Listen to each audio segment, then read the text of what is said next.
Hello there, and welcome to the channel, where quiet curiosity meets the deep end of science, and wonder is allowed to take its time. Tonight, we're not going to talk about how the universe began or where it's heading. Instead, we're going to look under our own feet and ask something a little unsettling, something simple, but not easy. What if we're not the first? Not the first thinkers, builders, explorers. What if, long before pyramids and satellites and bedtime science channels, another civilization lived here on Earth, rose to something complex, and then vanished? I don't mean mythical lost continents or alien tourists. I mean an actual civilization, something homegrown, biological, intelligent, perhaps in ways we don't fully understand. Something that lived and died so long ago, the planet may have forgotten it completely. If that sounds like the setup to a science fiction story, well, it sort of is. But it's also a serious scientific question, one that's been quietly bouncing around geology labs and cosmology conferences for years. The idea isn't that we'll find skyscrapers under Antarctica or smartphones embedded in coal seams. It's more subtle than that. The question is, if there had been an advanced civilization millions of years ago, could we even tell? Would the traces survive the slow, relentless grinding of the Earth's geology? Or would everything, cities, tools, language, even bones, have been recycled back into rock and soil, indistinguishable from nature? Before we begin to explore what might be hidden beneath the layers of time, I'd love to know where in the world you're re-listening from tonight, and what time it is right now where you are. Funny, isn't it? The topic is ancient civilizations, and yet here we are, separated by seconds and miles, quietly sharing this same little moment.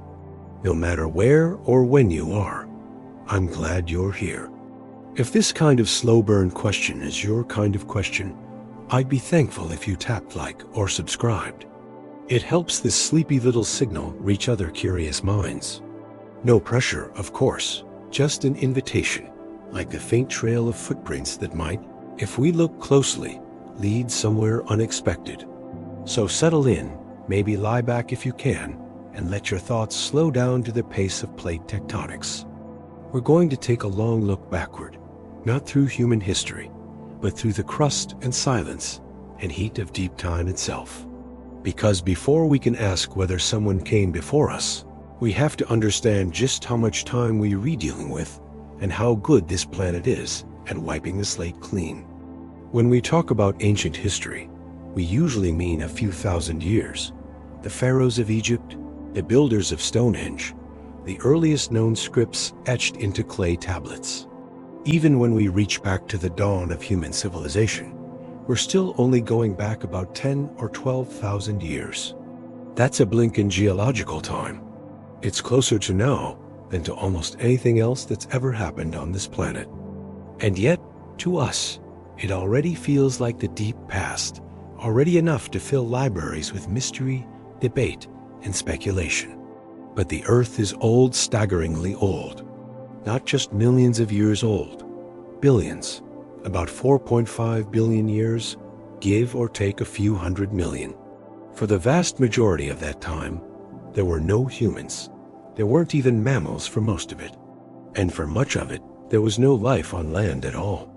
Life spent a lot of time swimming or wading, or evolving in microscopic obscurity. And yet, despite how empty that sounds, this was when most of Earth's story was written layer by layer, rock by rock, in forms that speak slowly and forget quickly. The planet doesn't keep a diary. It doesn't preserve everything equally. Wood decays, metal rusts, bones dissolve, and time doesn't just pass. It acts. It buries, melts, crushes, shifts, and erases. Mountains rise and crumble. Oceans open and close. Entire continents drift, collide, and break apart. Every few hundred million years, the face of the world changes completely. And when you look at it this way, it's not that evidence gets lost. It's that surviving anything at all for more than a few million years is already an extraordinary event. So let's imagine, just as a thought experiment, what if, say, 100 million years ago, long after the age of the dinosaurs began, but long before it ended, an intelligent species evolved? Something upright or not, maybe land-based, maybe aquatic, maybe it wasn't built with stone or metal at all. Maybe it never needed to. Maybe it had technology of a kind we wouldn't recognize. Maybe it lived for a while, developed something we might even call culture or society, and then something happened, a shift, a catastrophe, or simply the slow fade of time. It disappeared. And now we arrive, millions of years later, asking whether we'd even know if it had been here. Because here's the hard truth. We're not as permanent as we like to think. Our skyscrapers, our highways, our libraries and satellites, none of them are built to survive geological time. Leave a modern city alone for a few centuries, and nature reclaims it.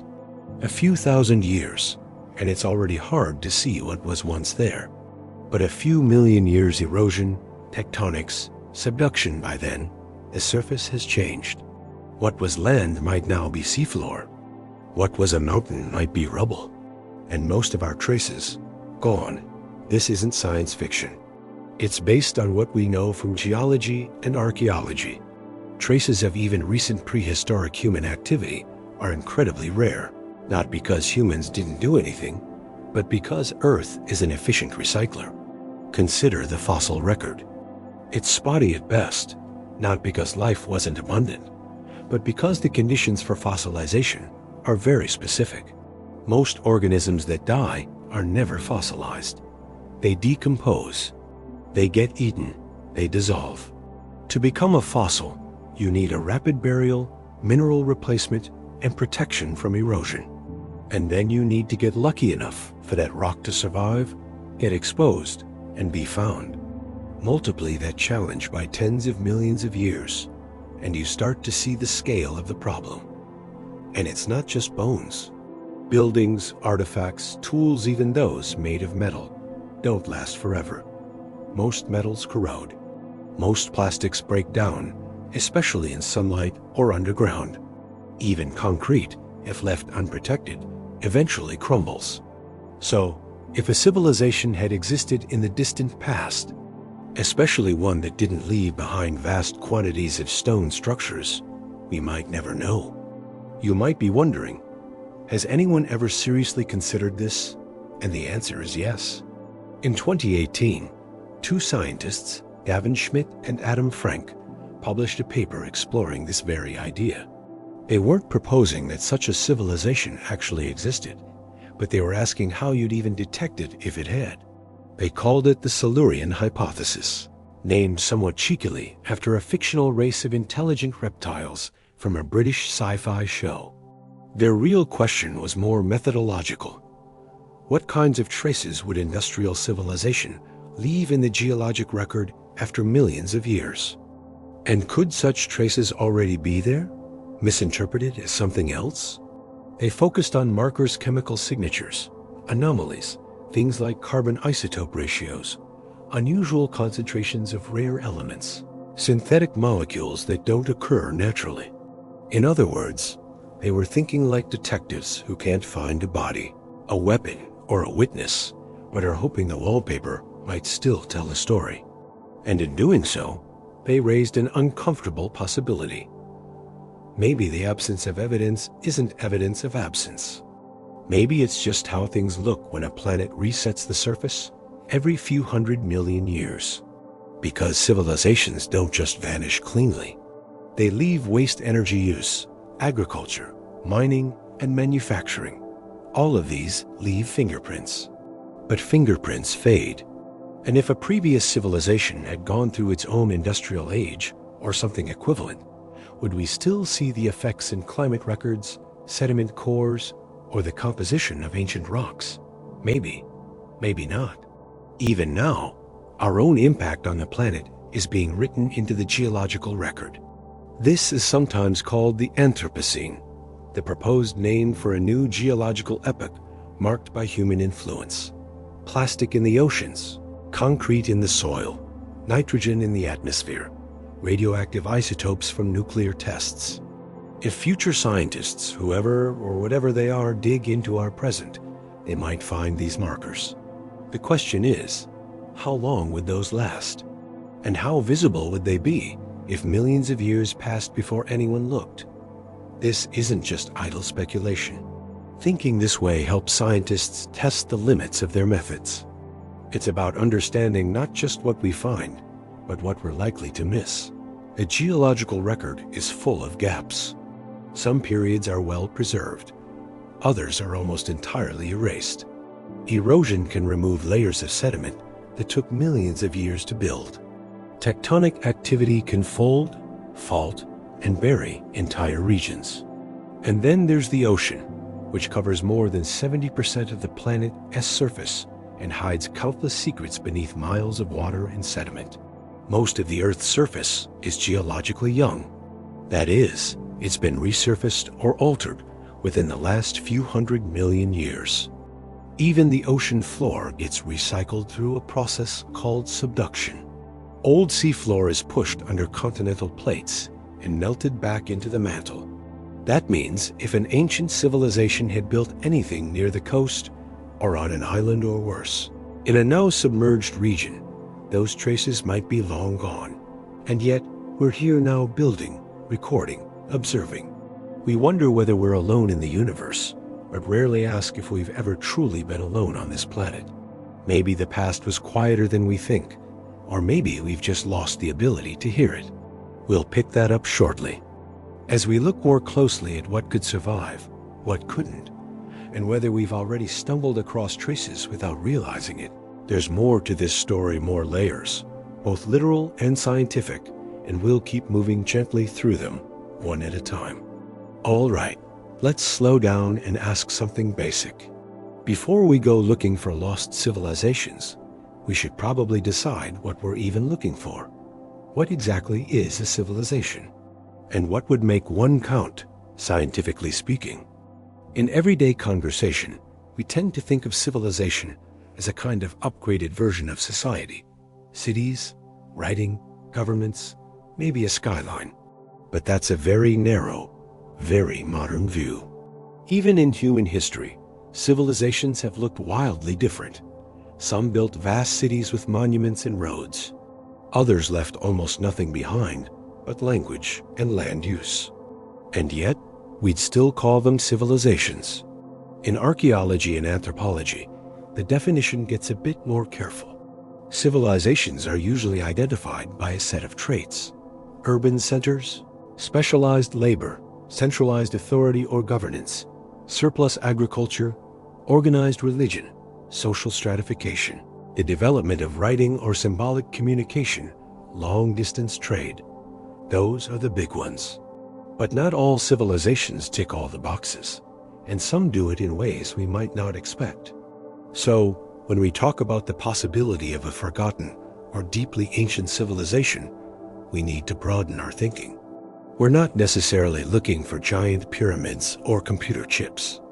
We're looking for evidence of complexity, social, technological, or ecological things that don't happen by accident, things that suggest a group of beings organized themselves at scale over time for purposes that went beyond survival. It's helpful to think about civilization less as a finish line and more as a spectrum. Somewhere between isolated survival and planetary engineering, there is a lot of room. A culture of tool users that created structures or systems beyond individual lifespans. A species that learned to store knowledge, pass it on, and modify its environment deliberately. That might not sound like much, but it's huge in evolutionary terms.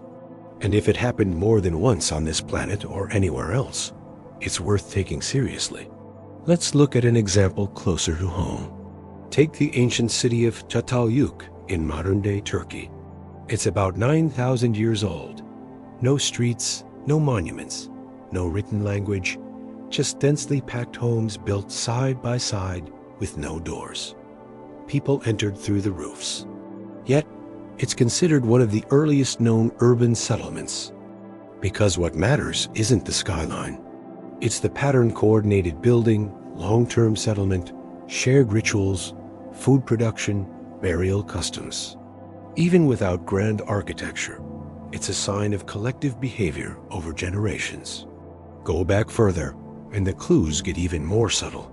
The earliest evidence of symbolic thinking in humans comes from tools, pigments, carvings, things that imply planning, memory, perhaps even belief. Not technology in the modern sense, but still technological in its own context, evidence that minds were working in abstract ways. So now imagine a civilization that existed not 10,000 years ago, but 10 million or 100 million. What would we expect to find? It depends a lot on what they were like. If they were built with organic materials, wood, plant fiber, animal products, those materials wouldn't last. If they buried their dead with rituals, but not with durable artifacts, we might find bones but miss the meaning. And if they never developed writing, or used a form we don't recognize as writing, their stories might be lost completely. Worse still, if they didn't live on land or spent most of their lives in environments that do and preserve fossils well, our chances of detecting them shrink even further. If a civilization arose in a rainforest, on a coastline, or in a swamp, most of its remains would be gone within a few centuries, let alone millions of years. It's not a matter of hiding. It's a matter of time. We also have to be careful not to project too much. We're used to seeing intelligence in the form we exhibit: language, tools, cities, and now digital technology. But intelligence doesn't have to look like us. A civilization might not be industrial at all. It might organize its society in ways that don't leave big material traces. It might communicate chemically or visually or through forms of behavior we don't even have words for. And that brings up a strange problem. Would we even recognize it as a civilization? Think of a termite mound. To us, it's a nest, a big pile of dirt. But in terms of engineering, it's a marvel. Internal climate control, air circulation, resource storage. The termites build collectively. They farm fungus. Their colony behaves as a single organism. If we didn't know what we were looking at, we might mistake it for a natural structure, scale it up by a factor of 1,000 or bury it for a few million years, and even that trace might disappear. So, when we think about lost civilizations, we need to think like archaeologists and like biologists. We're not just looking for ruins. We're looking for patterns, anomalies, disruptions, unexpected concentrations of minerals, changes in sediment that don't match known processes, strange isotope ratios, things that might suggest someone or something was here, doing something unusual. There's also the question of duration. How long would a civilization have to exist to leave a mark? Not very long, geologically speaking. Humans have transformed the entire planet in just a few hundred years of industrial activity. In terms of sediment, that's barely dusting, but the chemical impact is measurable. Greenhouse gases, synthetic compounds, nuclear isotopes. Even if we vanish tomorrow, some of those changes would still be detectable for tens of thousands, maybe millions of years. So, maybe the better question isn't whether a previous civilization existed, but whether we're even asking the right questions to detect it. We look for signs that make sense to us. Fossils, ruins, tools. But what if the signs are stranger, smaller, or in places we haven't thought to look? We'll keep going. Because to answer this question fully, we need to look at how the Earth behaves over long spans of time, not just centuries or millennia, but entire epochs. And that means looking at the forces that erase, what stays, what fades, and why. If you want to hide something forever, you don't need to bury it deep or burn it up. You just need to leave it on the surface of the Earth and wait not days or decades, but long enough for geology to do its work. Because the Earth is not still. It breathes, it shifts, it consumes, and almost everything built on top of it eventually disappears. We don't notice this much in everyday life. We tend to think of landscapes as permanent. Mountains seem eternal. Rivers always seem to be in the same place. Cities feel like they've always been where they are. But geologists see something else. They see motion in what looks solid. Over enough time, even the hardest rock flows, bends, or breaks. Even the tallest peaks crumble. The surface of the Earth is constantly being reworked. And that means anything resting on that surface is temporary by default. Start with weathering. Rain, wind, frost, heat, all of it slowly chips away at anything exposed. Cliffs erode grain by grain. Roots push through concrete. Metals oxidize. Organic matter rots. It doesn't take long for buildings to become ruins, and then for ruins to become barely distinguishable piles of debris.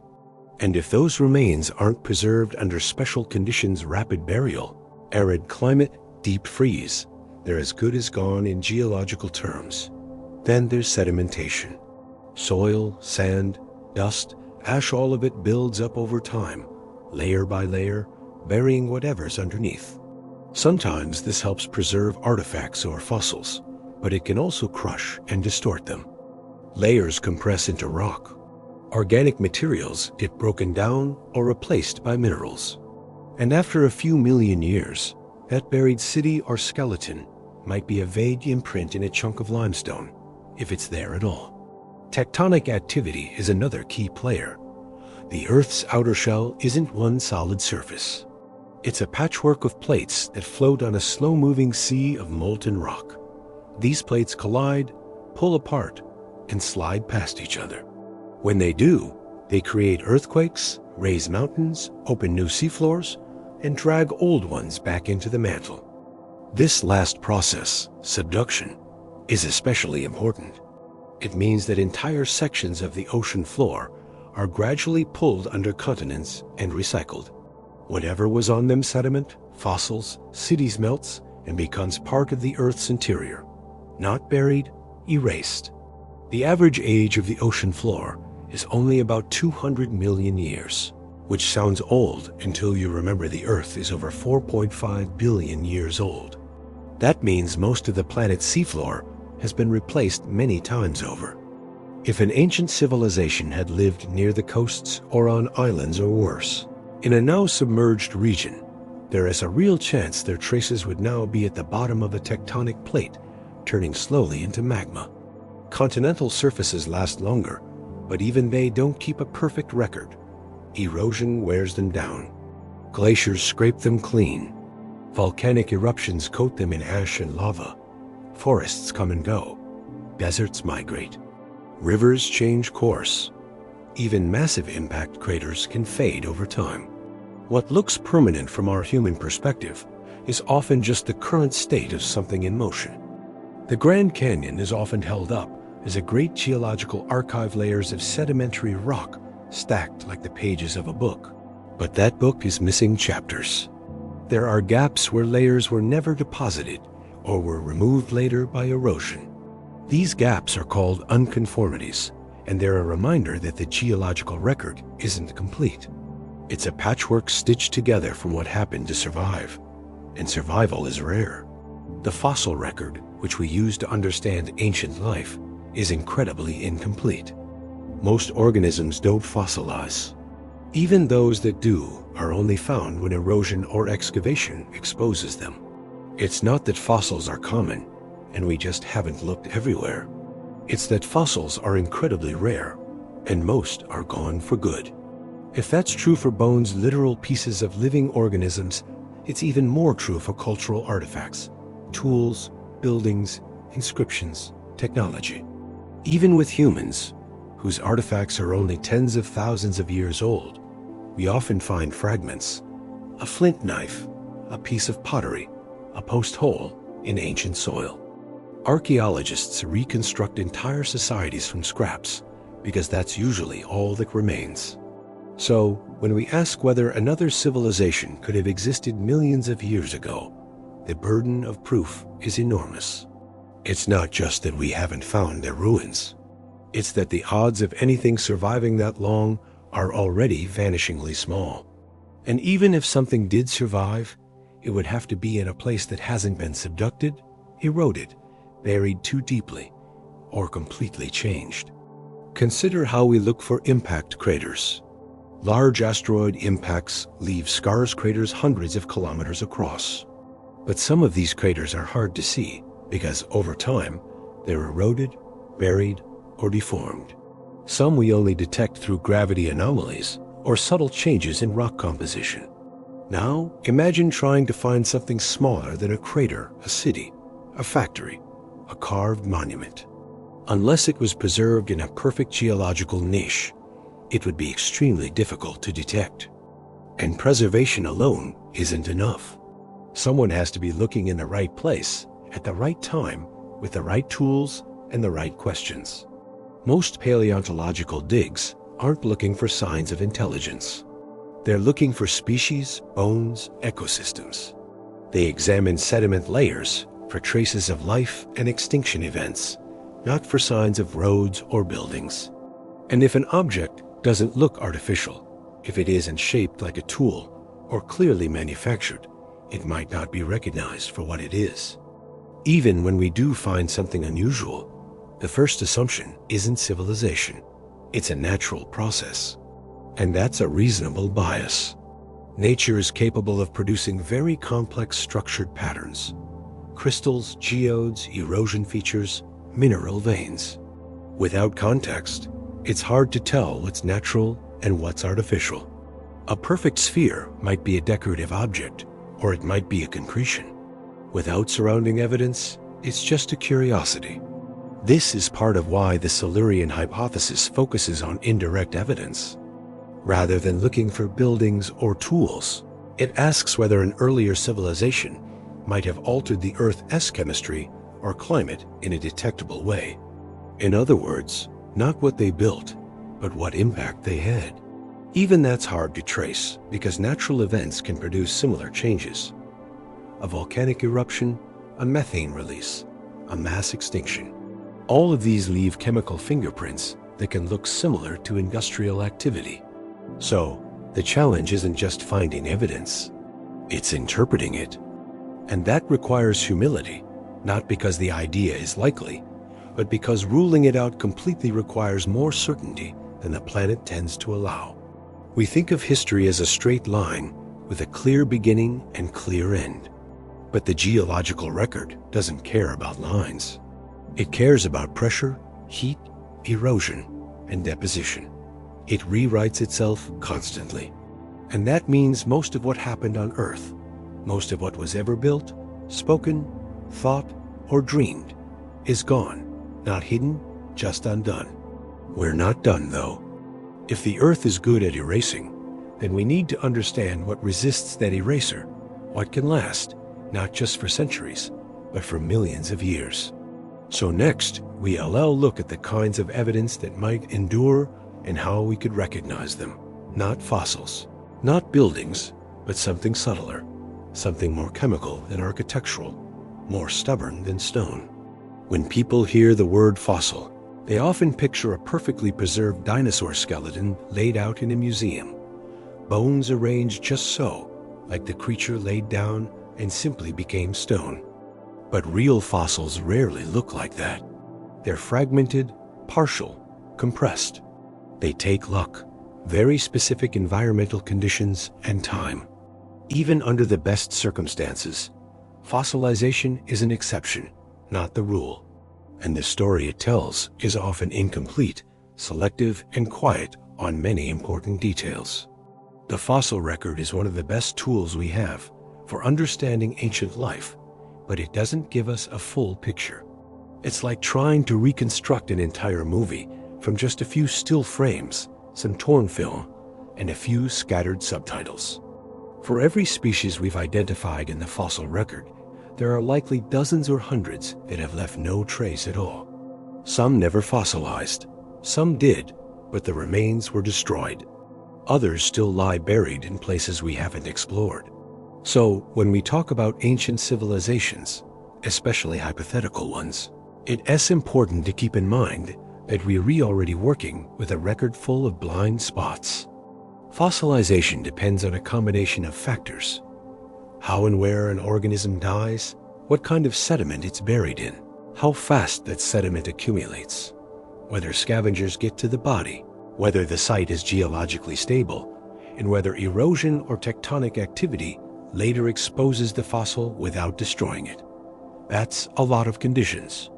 The odds are stacked against preservation from the start. And for most of Earth's history, the places where life thrived, coasts, floodplains, forests, weren't great for fossilization. They were too active, too wet, too exposed. Now imagine trying to preserve not just bones, but artifacts, tools, structures, infrastructure. Things that don't even begin with the durability of bone or shell. The odds drop even further. Even stone tools, which are relatively resilient, can be hard to date and identify if they're out of context. A chipped rock might be a tool, or it might be just a chipped rock. Without patterns of use or associated artifacts, it's difficult to say, and most technological material doesn't survive the way bone does. Metal corrodes, fabric decomposes, plastic breaks down unless it's buried in an oxygen-free environment. Rebar inside corrodes, cracks form, and the structure weakens. Roads would break apart more slowly, but they too would degrade. Vegetation would tear through asphalt. Bridges, lacking paint maintenance and structural checks, would eventually fall. Satellites in orbit would start to fail as batteries wear down and solar panels degrade. Most would deorbit and burn up within a few centuries, leaving only the most distant, slow-decaying objects floating silently overhead. After about 1,000 years, much of what defines our presence would already be unrecognizable. Steel structures would have collapsed or rusted into heaps. Plastics exposed to sunlight would degrade into fragments. Underground cables and pipes would corrode. The outlines of roads and cities might still be visible from the air, especially in drier regions, but they'd resemble faint scars more than signs of life. 10,000 years on, even those scars would begin to fade. Forests would fully reclaim temperate zones. Deserts would shift, burying cities. Coastlines might change due to erosion or climate effects already in motion. Whatever is left would depend on location and material. Stone carvings might survive longer. Think Mount Rushmore or the pyramids. But most modern infrastructure wouldn't. Go further. 100,000 years, and almost every surface structure would be gone. Only the deepest foundations, the most stable landfills, and certain geological modifications, mines, quarries, altered sediment layers, might still be detectable.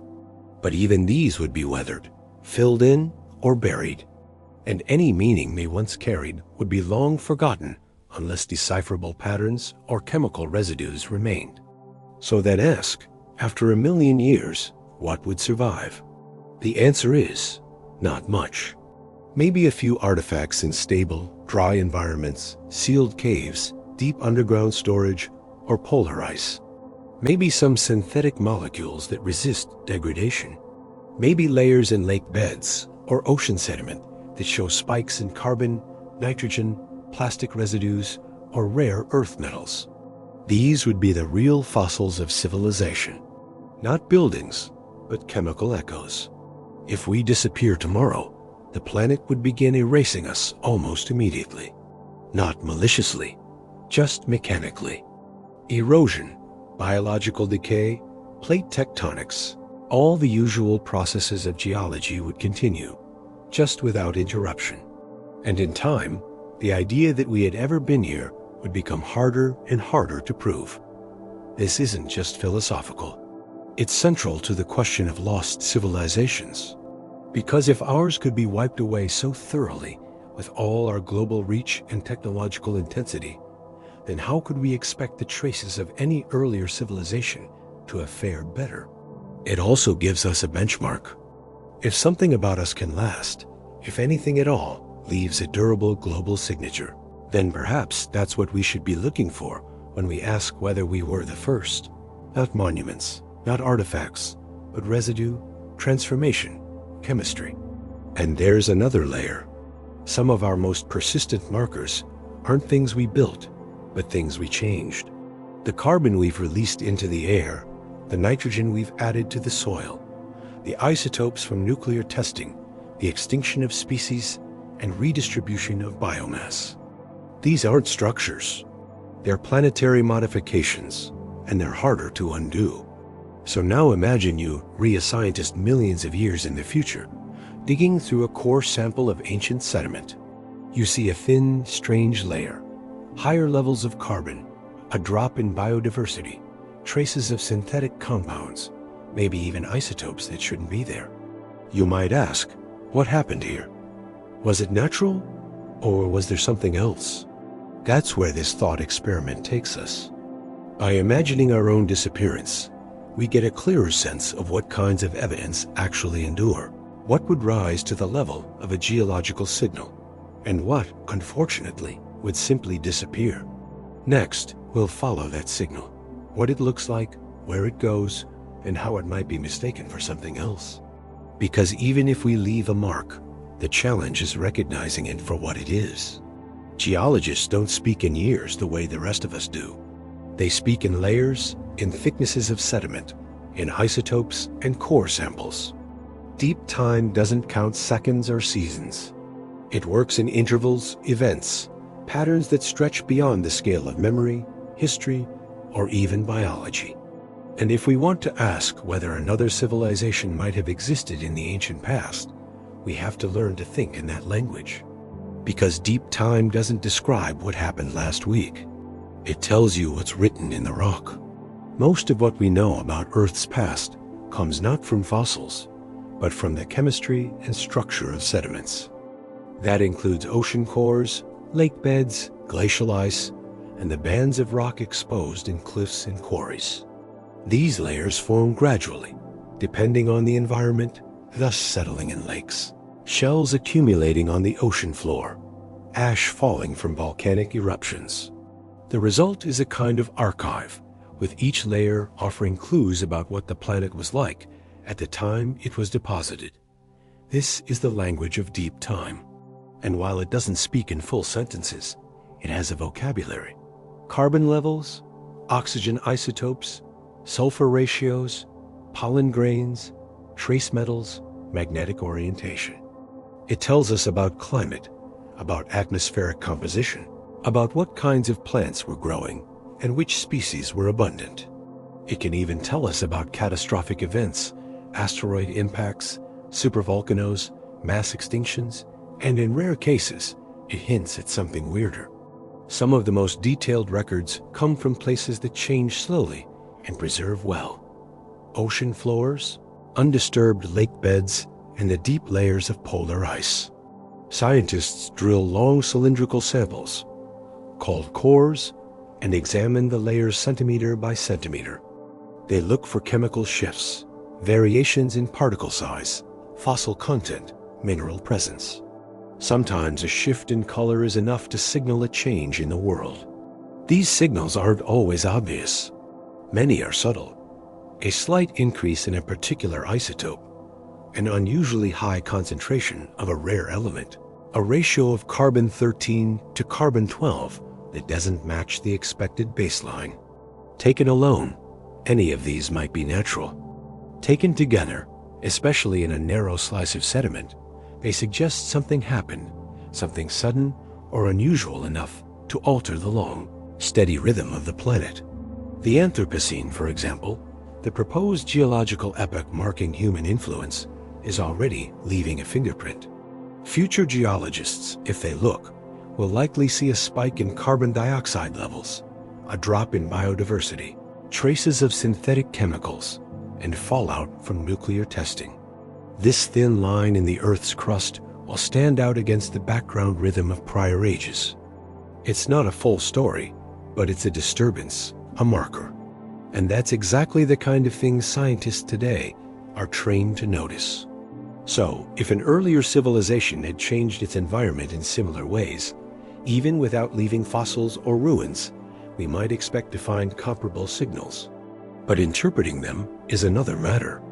Because for every spike in carbon or trace of a rare metal, there are natural explanations too. Volcanoes can release carbon. Asteroid impacts can scatter iridium. Microbial blooms can leave odd chemical residues. The planet has its own vocabulary of disaster. And it is easy to misread the source of an anomaly if you assume all causes must be natural. This is why context matters. It's not enough to find a chemical signature. It needs to line up with other evidence. A temperature rise that coincides with mass extinction. A strange compound appearing globally, not just locally.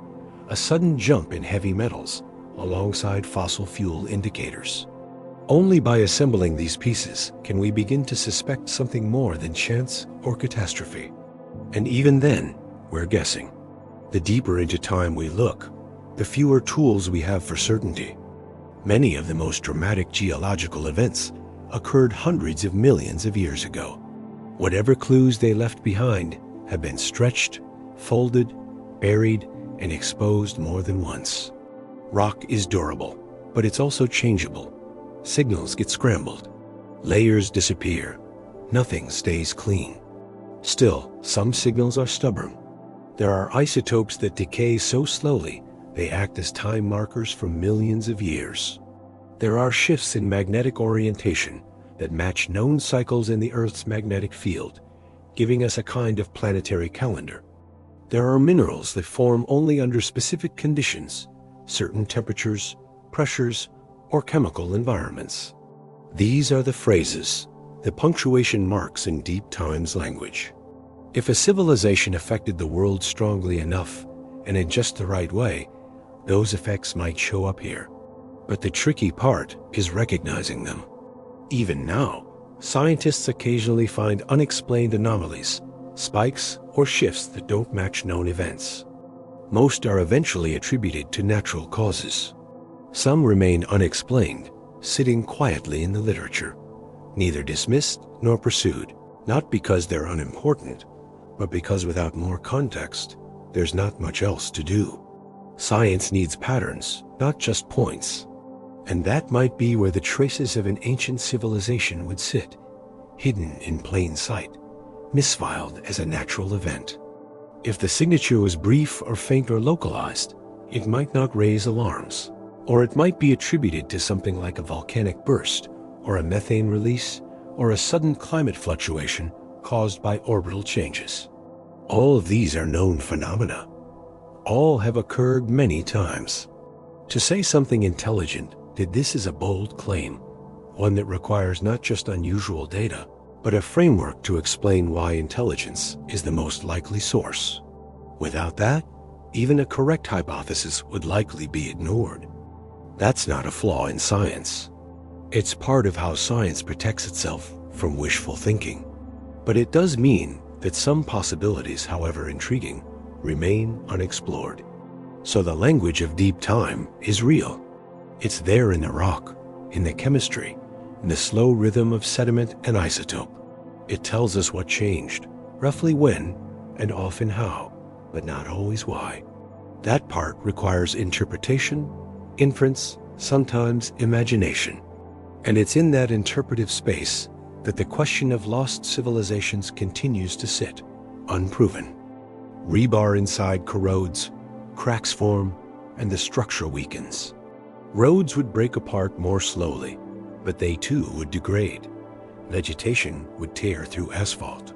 Bridges, lacking paint maintenance and structural checks, would eventually fall. Satellites in orbit would start to fail as batteries wear down and solar panels degrade. Most would deorbit and burn up within a few centuries, leaving only the most distant, slow-decaying objects floating silently overhead. After about 1,000 years, much of what defines our presence would already be unrecognizable.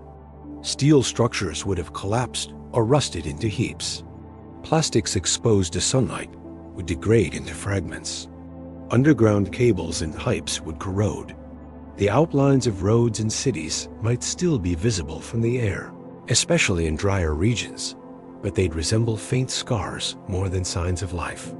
10,000 years on, even those scars would begin to fade. Forests would fully reclaim temperate zones.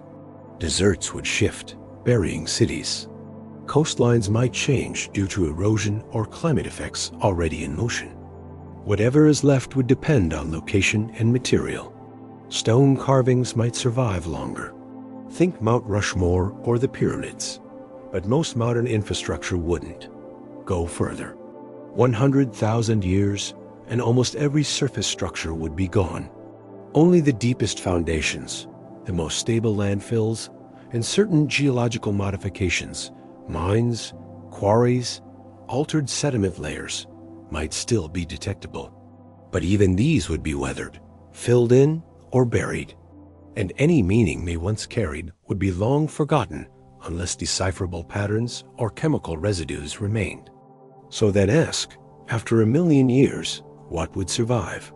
The answer is, not much.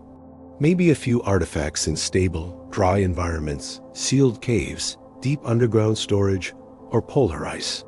Maybe some synthetic molecules that resist degradation. Maybe layers in lake beds or ocean sediment that show spikes in carbon, nitrogen, plastic residues, or rare earth metals.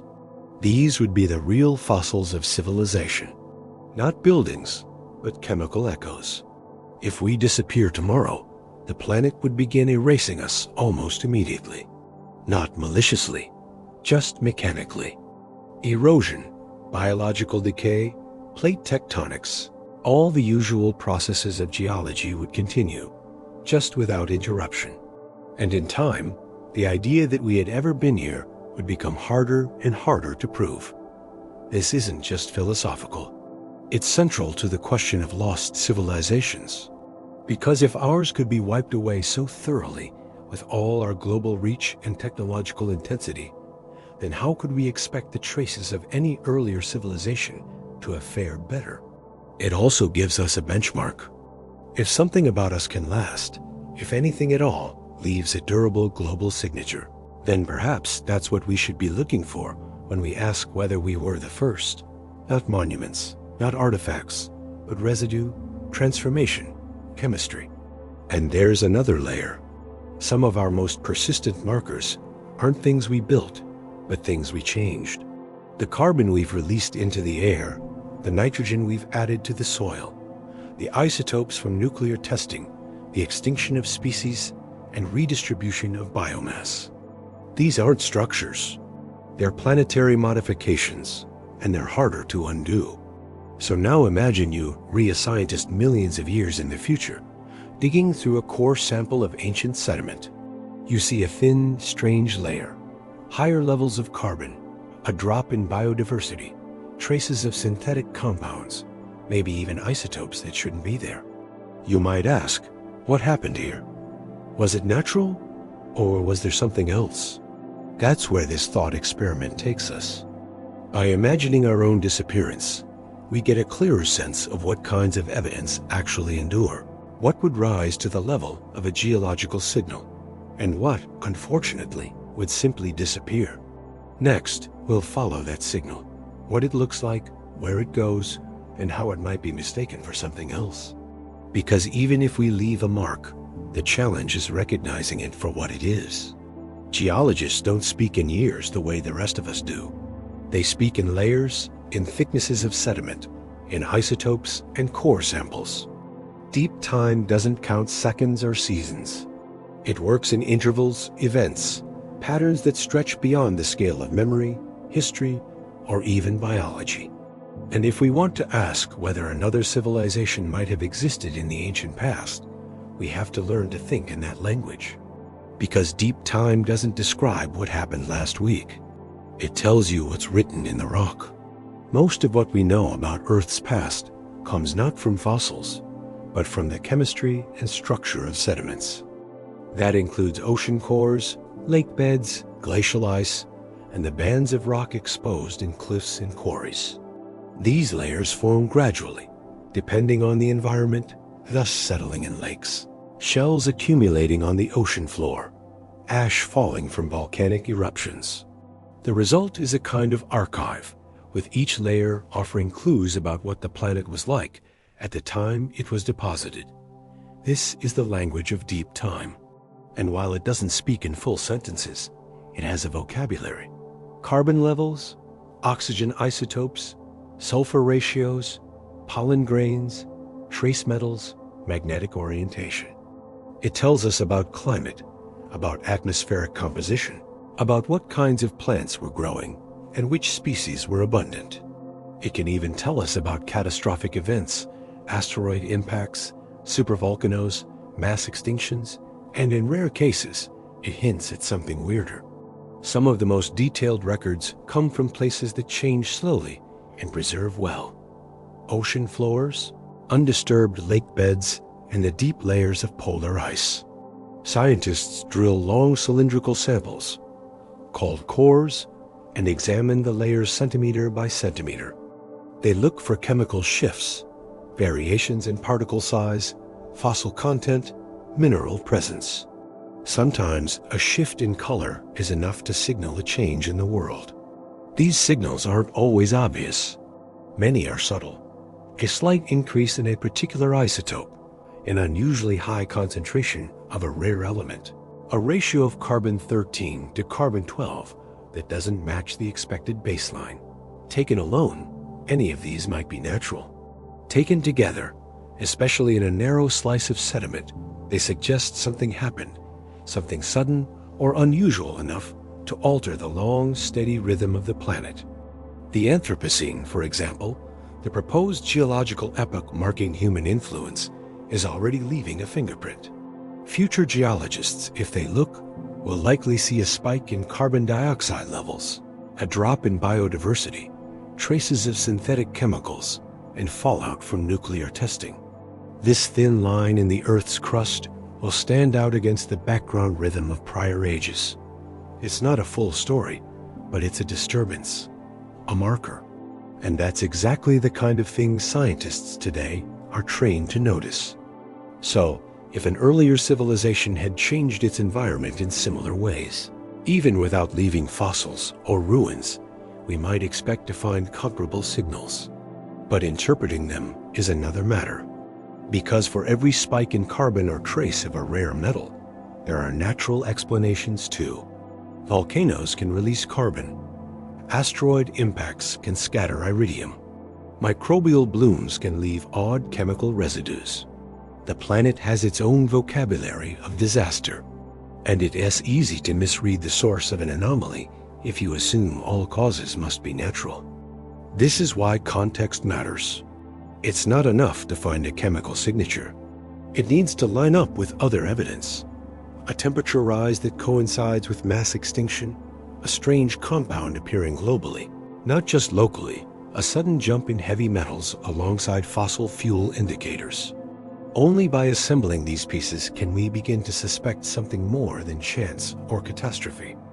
And even then, we're guessing. The deeper into time we look, the fewer tools we have for certainty. Many of the most dramatic geological events occurred hundreds of millions of years ago. Whatever clues they left behind have been stretched, folded, buried, and exposed more than once. Rock is durable, but it's also changeable. Signals get scrambled, layers disappear. Nothing stays clean. Still, some signals are stubborn. There are isotopes that decay so slowly they act as time markers for millions of years. There are shifts in magnetic orientation that match known cycles in the Earth's magnetic field, giving us a kind of planetary calendar.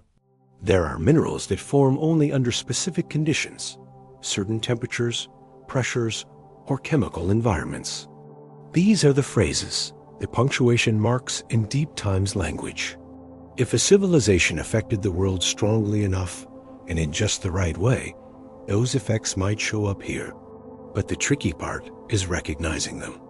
Even now, scientists occasionally find unexplained anomalies, spikes or shifts that don't match known events. Most are eventually attributed to natural causes. Some remain unexplained, sitting quietly in the literature, neither dismissed nor pursued, not because they're unimportant, but because without more context, there's not much else to do. Science needs patterns, not just points. And that might be where the traces of an ancient civilization would sit, hidden in plain sight, misfiled as a natural event. If the signature was brief or faint or localized, it might not raise alarms.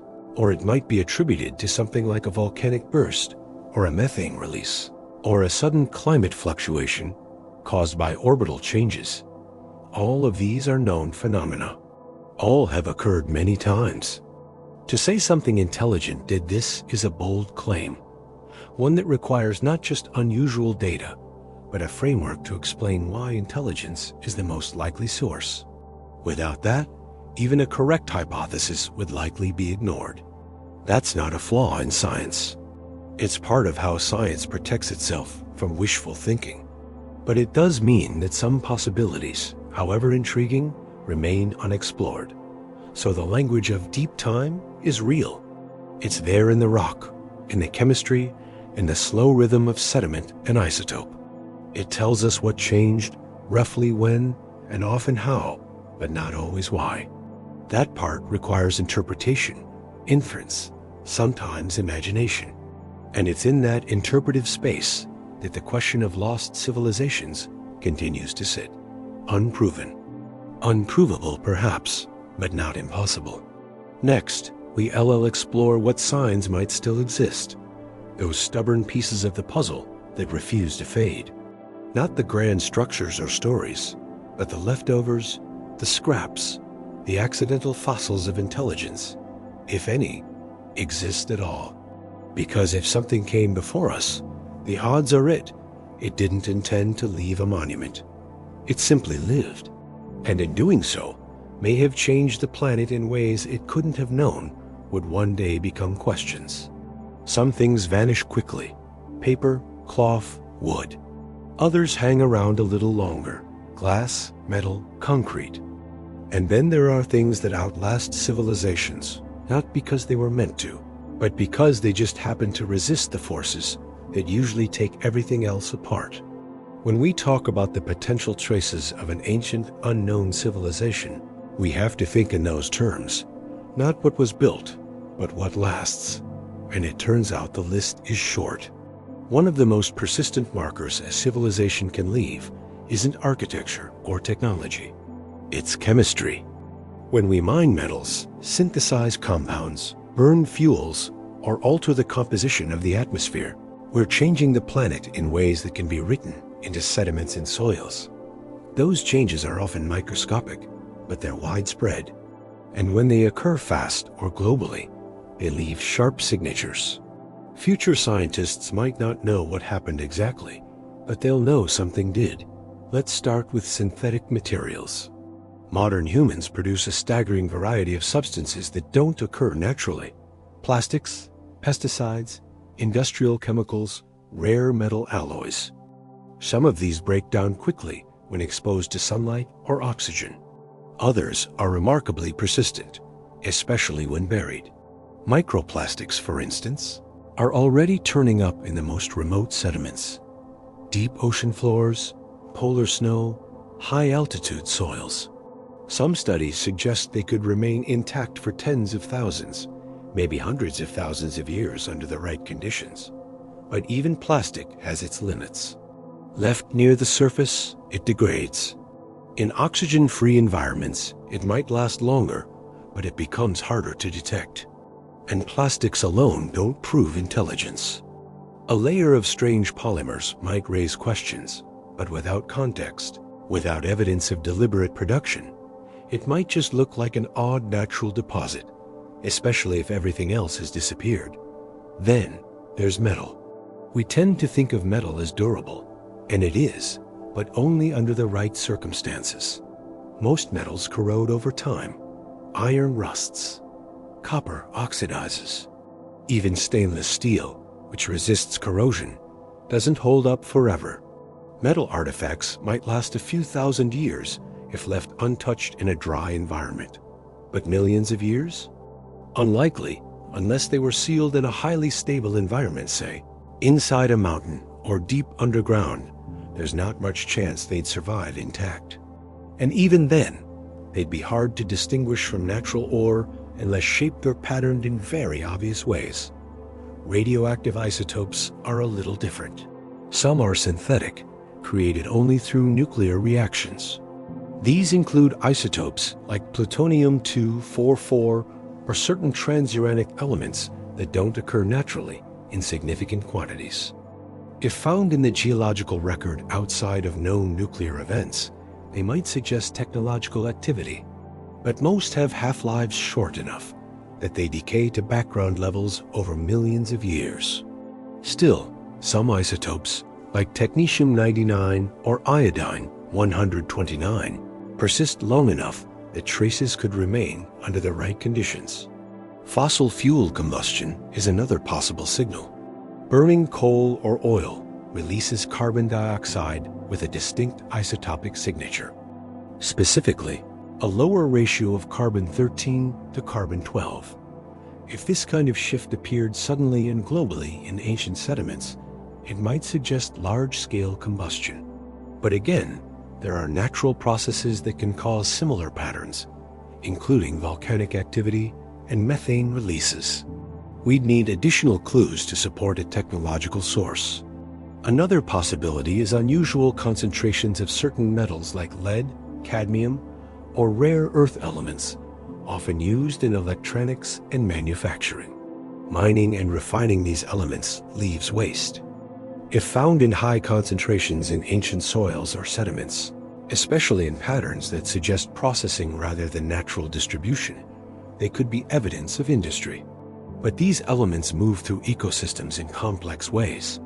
They bioaccumulate, they leach, they migrate. Isolating a source isn't easy. What about physical structures? Deep, massive earthworks, things like quarries, tunnels, or underground facilities, might survive longer than surface buildings, especially if they altered the local geology. But identifying those after tens of millions of years would be difficult, especially if tectonic forces have shifted or buried the region. Erosion, collapse, and sedimentation can erase even large features. And without clear artificial geometry, it's hard to distinguish a mined cavern from a natural cave. Concrete is surprisingly durable, and some forms can actually strengthen over time due to mineralization. Ancient Roman concrete, for example, has survived for over 2,000 years, often in marine environments. Modern formulations might last longer, but again, exposure matters. Moisture, temperature shifts, and biological growth all take their toll. And in deep time, even concrete can become unrecognizable, just another odd formation in the rock. Ceramics and glass are better. They're chemically stable, and shards of ancient pottery are often among the most persistent human artifacts. Under the right conditions, ceramic fragments could last for millions of years, especially if they were buried and not exposed to cycles of freezing and thawing. But fragments alone tell little. They'd have to be shaped, patterned, or present in large, unlikely concentrations to suggest artificial origin. Then there are indirect signals, changes to ecosystems, food webs, or soil chemistry. Modern agriculture transforms landscapes. It compacts soil, depletes nutrients, and alters erosion patterns. Irrigation changes water chemistry. Fertilizers leave chemical residues. Deforestation and monoculture reduce biodiversity. Even after abandonment, these effects persist. And while nature reclaims the land, the scars might remain in soil profiles for thousands, maybe tens of thousands of years. Not enough for deep time, but more than most human-made objects. All of this means that if a past civilization existed, the most durable signs would likely be subtle. Not monuments, but patterns. Not artifacts, but anomalies. Something in the sediment that doesn't belong. A disruption in the slow rhythm of natural cycles. And those signs would have to be found, identified, and interpreted correctly. No small task when working with rocks that are already older than most species. Meanwhile, the signs that don't last are all around us now. Books, photos, art, music, the content of our lives. They're the first to go. Paper burns. Hard drives degrade. Digital signals vanish when the power goes out. Cultural knowledge, the stories, symbols, meanings disappear even faster than buildings. Within a few generations, even among survivors, languages can die out, beliefs can fade, and once central truths can become mysteries. So, we come back to the question, what lasts? Not much, but maybe just enough. Enough to leave a trace, if not a story. Enough to make someone someday stop and wonder. Not about who we were exactly, but whether someone once was, and whether the Earth, despite everything it's erased, kept a few stubborn signals hidden in its slow, silent archive. Next, we'll look at how some of these signs might behave in one of the most dynamic environments on Earth, the ocean. Because if civilization ever touched the seafloor, the ocean didn't just cover it. It may have taken it apart, molecule by molecule. The ocean doesn't preserve secrets. It breaks them down. It scatters them, buries them, scrapes them away. To a civilization living near or interacting heavily with the sea, this might not have seemed like a threat. After all, water sustains life. It connects continents. It provides food, transportation, and inspiration. But when it comes to preservation, especially over millions of years, the ocean is a relentless editor, erasing nearly everything it touches. And for a civilization that left its mark below sea level, the odds of us finding that mark today are almost non-existent.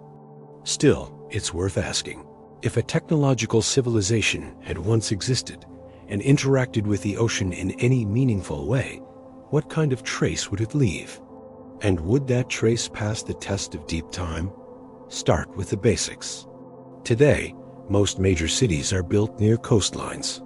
It's practical access to trade, resources, and milder climates. But it also makes them vulnerable. Coastlines shift, storms erode, sea levels rise and fall, and in geological terms, the oceans move dramatically. Over the last 20,000 years alone, sea levels have risen over 100 meters, flooding entire continental shelves. During past ice ages, vast areas of what is now underwater were dry land. Rivers ran through them. People lived on them. Now those regions are submerged beneath layers of sediment and saltwater, difficult to access and almost impossible to study comprehensively. This makes the search for any ancient civilization that lived along ancient coastlines inherently difficult. Not because it's implausible that such a civilization might have lived there, but because those are precisely the regions that have been erased, buried, or made inaccessible. Underwater archaeology is challenging at the best of times. Doing it on submerged continental shelves, buried beneath layers of post-glacial sediment, is something else entirely. Let's say some past civilization developed maritime technology. Not just boats, but harbors, ports, maybe even coastal infrastructure. What happens to those structures over deep time? Wood decays, ropes rot, stone collapses, metal corrodes quickly in saltwater environments. Unless the structures were buried quickly under silt or sand in a low-oxygen environment, there's little chance they'd survive for more than a few thousand years, let alone millions. And even if they did survive, they'd be nearly impossible to detect without targeted high-resolution scanning. Artificial structures could theoretically leave some geomorphological traces, straight lines, unnatural angles, repeating patterns in the seafloor topography. But nature can produce surprising geometric features as well. And most underwater anomalies, once investigated, turn out to be natural formations. Without context or artifacts, it's difficult to argue otherwise. Now, let's think bigger. What if the civilization wasn't just near the ocean, but used it intensively? Maybe for waste disposal, mining, or energy generation. Could those activities leave a signal? Modern humans, for example, have already left a clear geochemical footprint in the ocean. There are plastic gyres, massive floating garbage zones. There's mercury and lead contamination in deep-sea fish. There are radioactive isotopes from mid-20th century weapons testing. There are traces of industrial fertilizers causing dead zones near coastlines. And microplastics have been found at the bottom of ocean trenches carried there by sinking currents and marine life. Some of these signals might persist for tens of thousands of years, especially those buried in sediment. If an ancient civilization had introduced synthetic compounds or altered marine chemistry on a large enough scale, those changes might be detectable today, but they'd be subtle. And even if they were found, they'd have to be distinguished from natural processes. Hydrothermal vents, volcanic activity, organic matter decomposition, all of which leave their own complex chemical signatures. This is the essence of what you might call the lost tech test. Could the technological activity of a long-vanished civilization survive in a way that's still legible today? And if it did, would we recognize it as artificial? Or would we classify it as an unexplained anomaly? Or worse, overlook it entirely? Consider synthetic molecules. So, modern plastics and industrial chemicals don't exist in nature and are extremely resistant to degradation. A few, under certain conditions, could last for hundreds of thousands of years. Buried in anaerobic sediment on the seafloor, fragments or residues might survive. But again, the challenge is scale. One fragment means little. A widespread pattern means more. And patterns are harder to find than artifacts. They require data from across regions, depths, and time frames. Something that's only just beginning to happen in marine science today. Then there are heavy metals and rare earth elements used in electronics and industrial processes. These elements are mined, concentrated, and often discarded. In theory, unusually high concentrations in sediment layers could point to processing or pollution. But many of these elements occur naturally in volcanic and hydrothermal systems. And distinguishing artificial from natural enrichment isn't always clear-cut. You'd need ratios, context, and a very precise understanding of what the natural background levels were at the time. Even underwater mining leaves ambiguous traces. Modern deep-sea mining has already been proposed for extracting manganese nodules and other valuable resources. If something similar happened in the distant past, the only clues might be altered sediment composition, disturbed layering, or the absence of expected minerals. But how do you detect an absence? And how do you prove it was caused by technology? Energy use is another angle.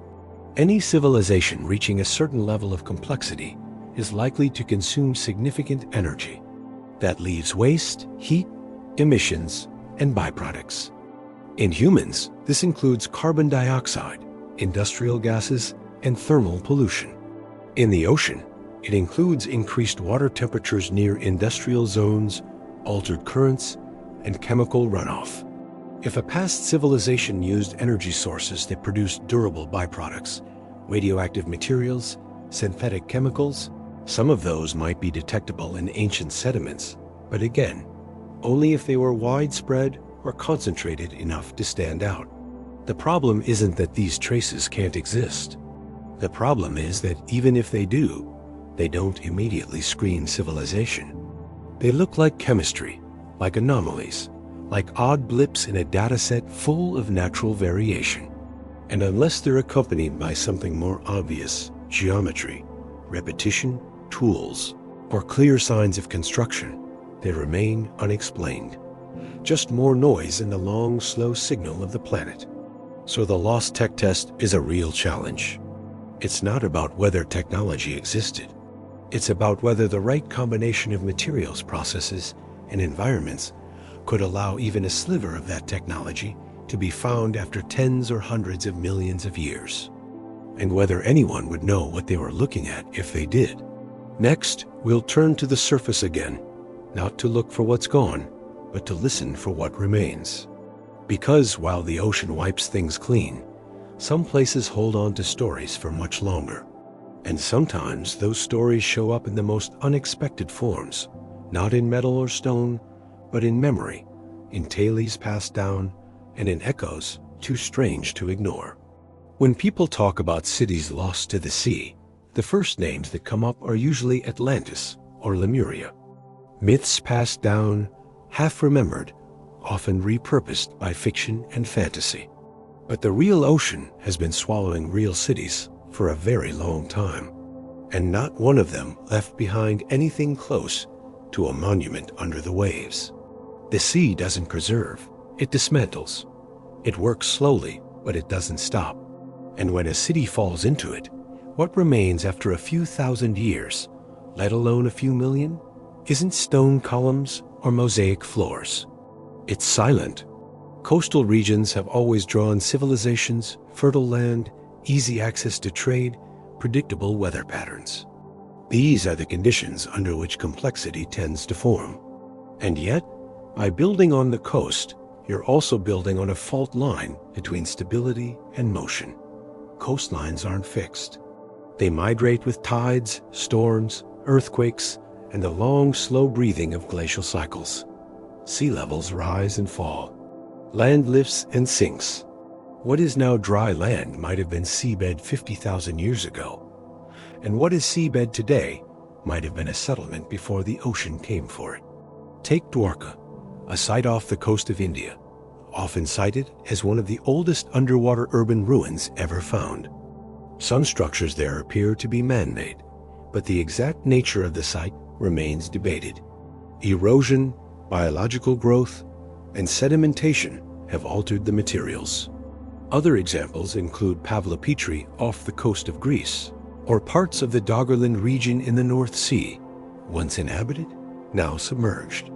In each case, traces are faint, fragmentary, and difficult to interpret.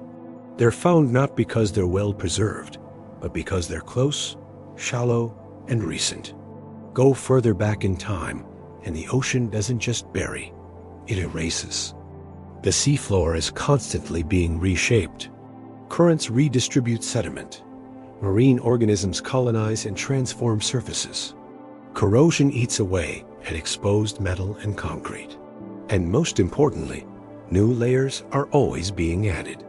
Anything that isn't buried quickly and deeply enough gets broken down by chemical, mechanical, or biological processes. This is why submerged cities don't look like cities for long. Even stone structures can't withstand the combined effects of salt water, wave energy, and bioerosion. Over centuries, corners round off. Carvings fade, mortar dissolves, organic material disappears entirely, and eventually, what's left blends in with the surrounding geology. A tumbled wall might become an underwater ridge. A collapsed building might be mistaken for a natural rockfall. And that's for cities that have only been underwater for a few thousand years. Imagine one that's been gone for 10 million. Even if it had once stood with towers and streets and architecture far beyond our own, the ocean would not have kept it in a recognizable state. It would have chewed it down, turned it over, and scattered the pieces until they were indistinguishable from seabed rubble. There's also the issue of accessibility. Most of the ocean floor is still unexplored. We've mapped the moon in more detail than we've mapped the deep sea. And even when we do survey it, resolution is often low. It's enough to find seamounts and trenches, but not enough to pick out small features, especially if those features are buried or degraded. Sonar, submersibles, and core sampling help, but they're slow, expensive, and limited in scope. If something's there, it has to be obvious, or we have to already know where to look. Otherwise, it stays hidden. Some researchers have tried to approach this problem by studying sediment cores from ocean basins. These cores act like time capsules, preserving the chemical makeup of seawater, dust, and organic matter going back tens of millions of years. They can tell us about temperature, salinity, productivity, and major disturbances, volcanic eruptions, asteroid impacts, and even abrupt climate events. And sometimes they contain strange signatures. A sudden spike in carbon, a layer rich in metals, or rare isotopes. But none of these so far have been linked to civilization, at least not conclusively. That doesn't mean the signals aren't there. It means we may not yet have the tools or the frame of mind to interpret them that way. If an ancient civilization built coastal infrastructure, if it produced waste that entered the oceans, if it altered marine ecosystems on a wide scale, some trace of that might exist in the chemical record. But those changes would have to be significant, global, and rapid to be distinguishable from natural processes. And even then, the story would be hard to piece together. Think of the Fukushima nuclear accident in 2011. Within days, radioactive isotopes entered the Pacific Ocean. Within months, they were measurable off the coast of North America. That's a modern, well-documented event with known causes and precise measurements.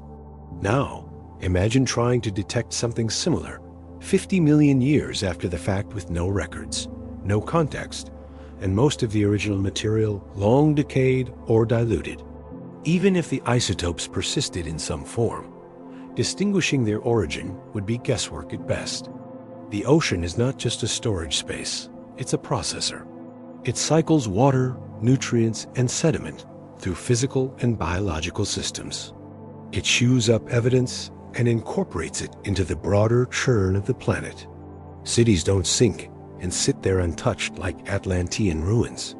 They dissolve, they blend, and unless you catch them in the act of vanishing, they become part of the sea's deep memory. A memory written not in maps or ruins, but in gradients of chemistry and shape.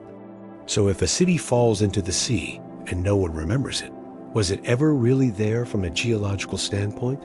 Probably not. Or at least not in a way that's easy to prove. But these sunken landscapes still matter. Not because they hold proof, but because they remind us of how quickly complexity can vanish. Of how fragile presences, even when carved in stone, they're not relics of forgotten civilizations from 100 million years ago. They're warnings, previews, soft shifting reminders that permanence is something humans invented and that nature doesn't recognize. We'll move next from the sea to the stone, from things buried by water to things sealed in rock. Because while the ocean devours, geology sometimes preserves.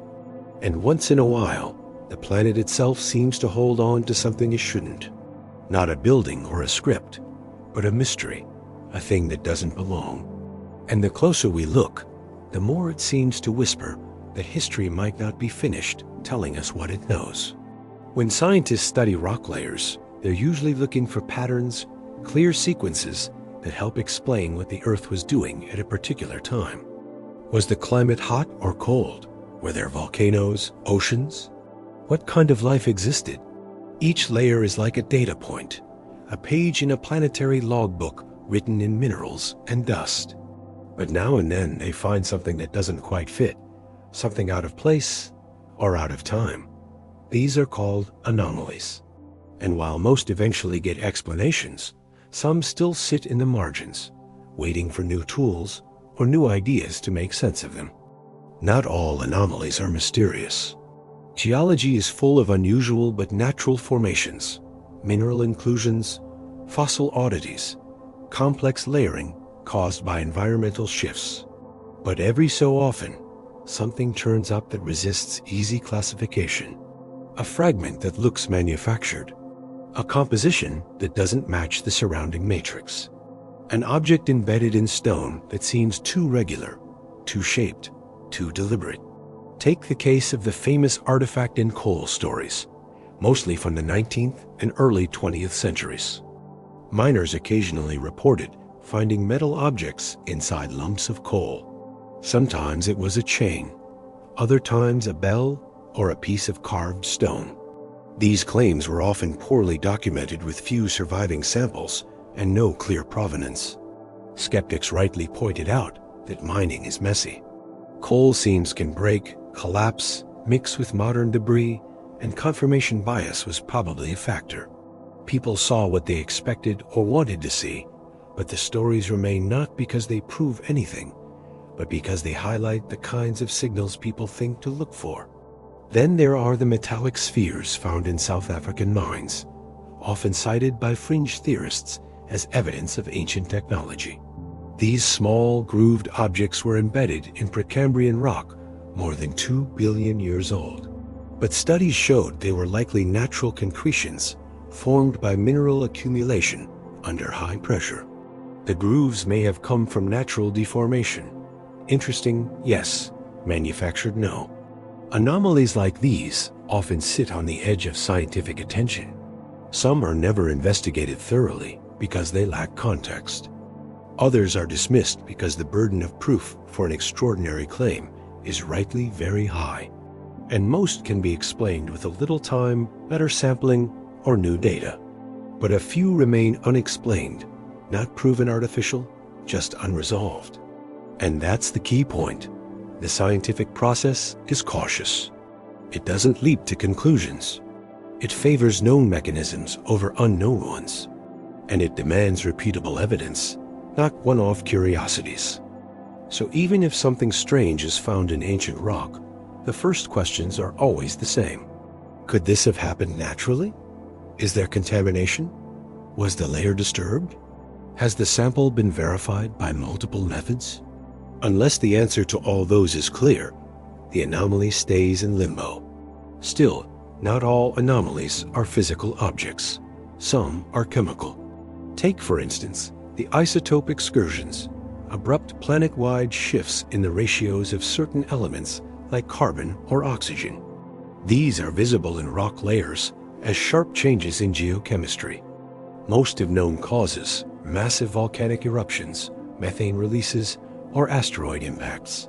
But the mechanisms aren't always fully understood. Some events show signs of rapid warming, ocean acidification, and extinction, all packed into a thin slice of geological time. Some scientists have compared these to what we're doing now with industrial emissions, and a few have asked quietly whether such patterns, if found in the distant past, could ever point to intelligent activity. The answer is usually no. Not because it's impossible, but because there's no reason to jump to that conclusion. Intelligence isn't needed to explain most geological events. But what if one of these anomalies couldn't be explained by any natural process we know? What if a particular layer had chemical signatures that match industrial processes precisely? Synthetic molecules, stable isotope ratios, rare metals, distributed globally, and with no volcanic or astronomical source. That would be harder to dismiss, but we haven't found one. Or if we have, it's sitting in a database somewhere labeled unusual, waiting for a question that hasn't been asked yet. It's also worth remembering that many discoveries come not from looking for something specific, but from noticing something odd and refusing to ignore it. Plate tectonics, for example, was once considered fringe. So was the idea that an asteroid wiped out the dinosaurs. The data was there for decades, but it didn't make sense until someone connected the dots. Anomalies are only meaningful when someone takes the time to see what else they might be saying. And that's where this ties back to lost civilizations. If any traces exist, they might not be dramatic. They might not be carvings or artifacts. They might be subtle, an unusual mineral deposit, a strange distribution of metals, a synthetic molecule embedded in an ancient layer. Things that on their own don't say technology, but together might raise the possibility. It's also possible we've already found some of these things, but interpreted them through the lens of what we expect to find.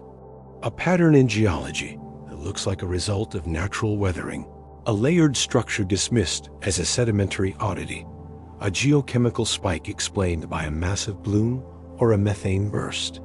And most of the time that interpretation is probably right. But what if in rare cases it isn't? We don't know how a truly ancient civilization would manifest in the rock record. We don't know how long its traces would last, but we do know what does last.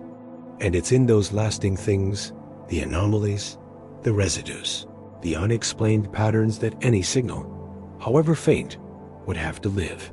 And so we keep looking, not with the expectation of a buried city, but with the quiet possibility that somewhere layered deep beneath our assumptions, there's a message not in words, but in data. Not left intentionally, but left all the same. Next, we'll take a brief step away from geology and into a different kind of record. Not carved into stone, but carried through stories. Because sometimes history doesn't disappear. Sometimes it echoes, and the line between memory and myth can be thinner than we like to admit. When archaeology runs out of artifacts and geology runs out of layers, what's left are stories. Not scientific records, not measurements, but myths. Oral traditions pass down through generations, sometimes across entire civilizations. Most are changed in the telling. Details shift, meanings blur, symbols layer over each other, but myths persist. They survive even when buildings fall and languages die. And while they're rarely taken as literal history, there's a growing understanding that some of them may hold fragments of real events, coded, distorted, but not entirely imagined. This idea isn't new. Cultures around the world have myths about floods, fire, stars falling from the sky, or land that once was, but is no more. They describe golden ages that ended suddenly, lost knowledge, sudden darkness, strange visitors, islands swallowed by the sea. Taken separately, each story sounds like symbolic fiction. Taken together, they begin to form patterns, shared anxieties, shared experiences, perhaps even shared memories of events that happened long before written language existed. One of the most persistent themes is the flood. It appears in Sumerian, Babylonian, Greek, Hindu, Norse, and biblical traditions, among many others. The details vary, but the core is consistent. A vast deluge wipes out a previous world, often as punishment or renewal. Sometimes a few survivors are warned. Sometimes they build boats. Sometimes they climb mountains. It's tempting to see this as a simple metaphor, an explanation for seasonal rains, or a reflection of human vulnerability. But there's also geological evidence of dramatic sea level rise and coastal flooding, especially at the end of the last ice age.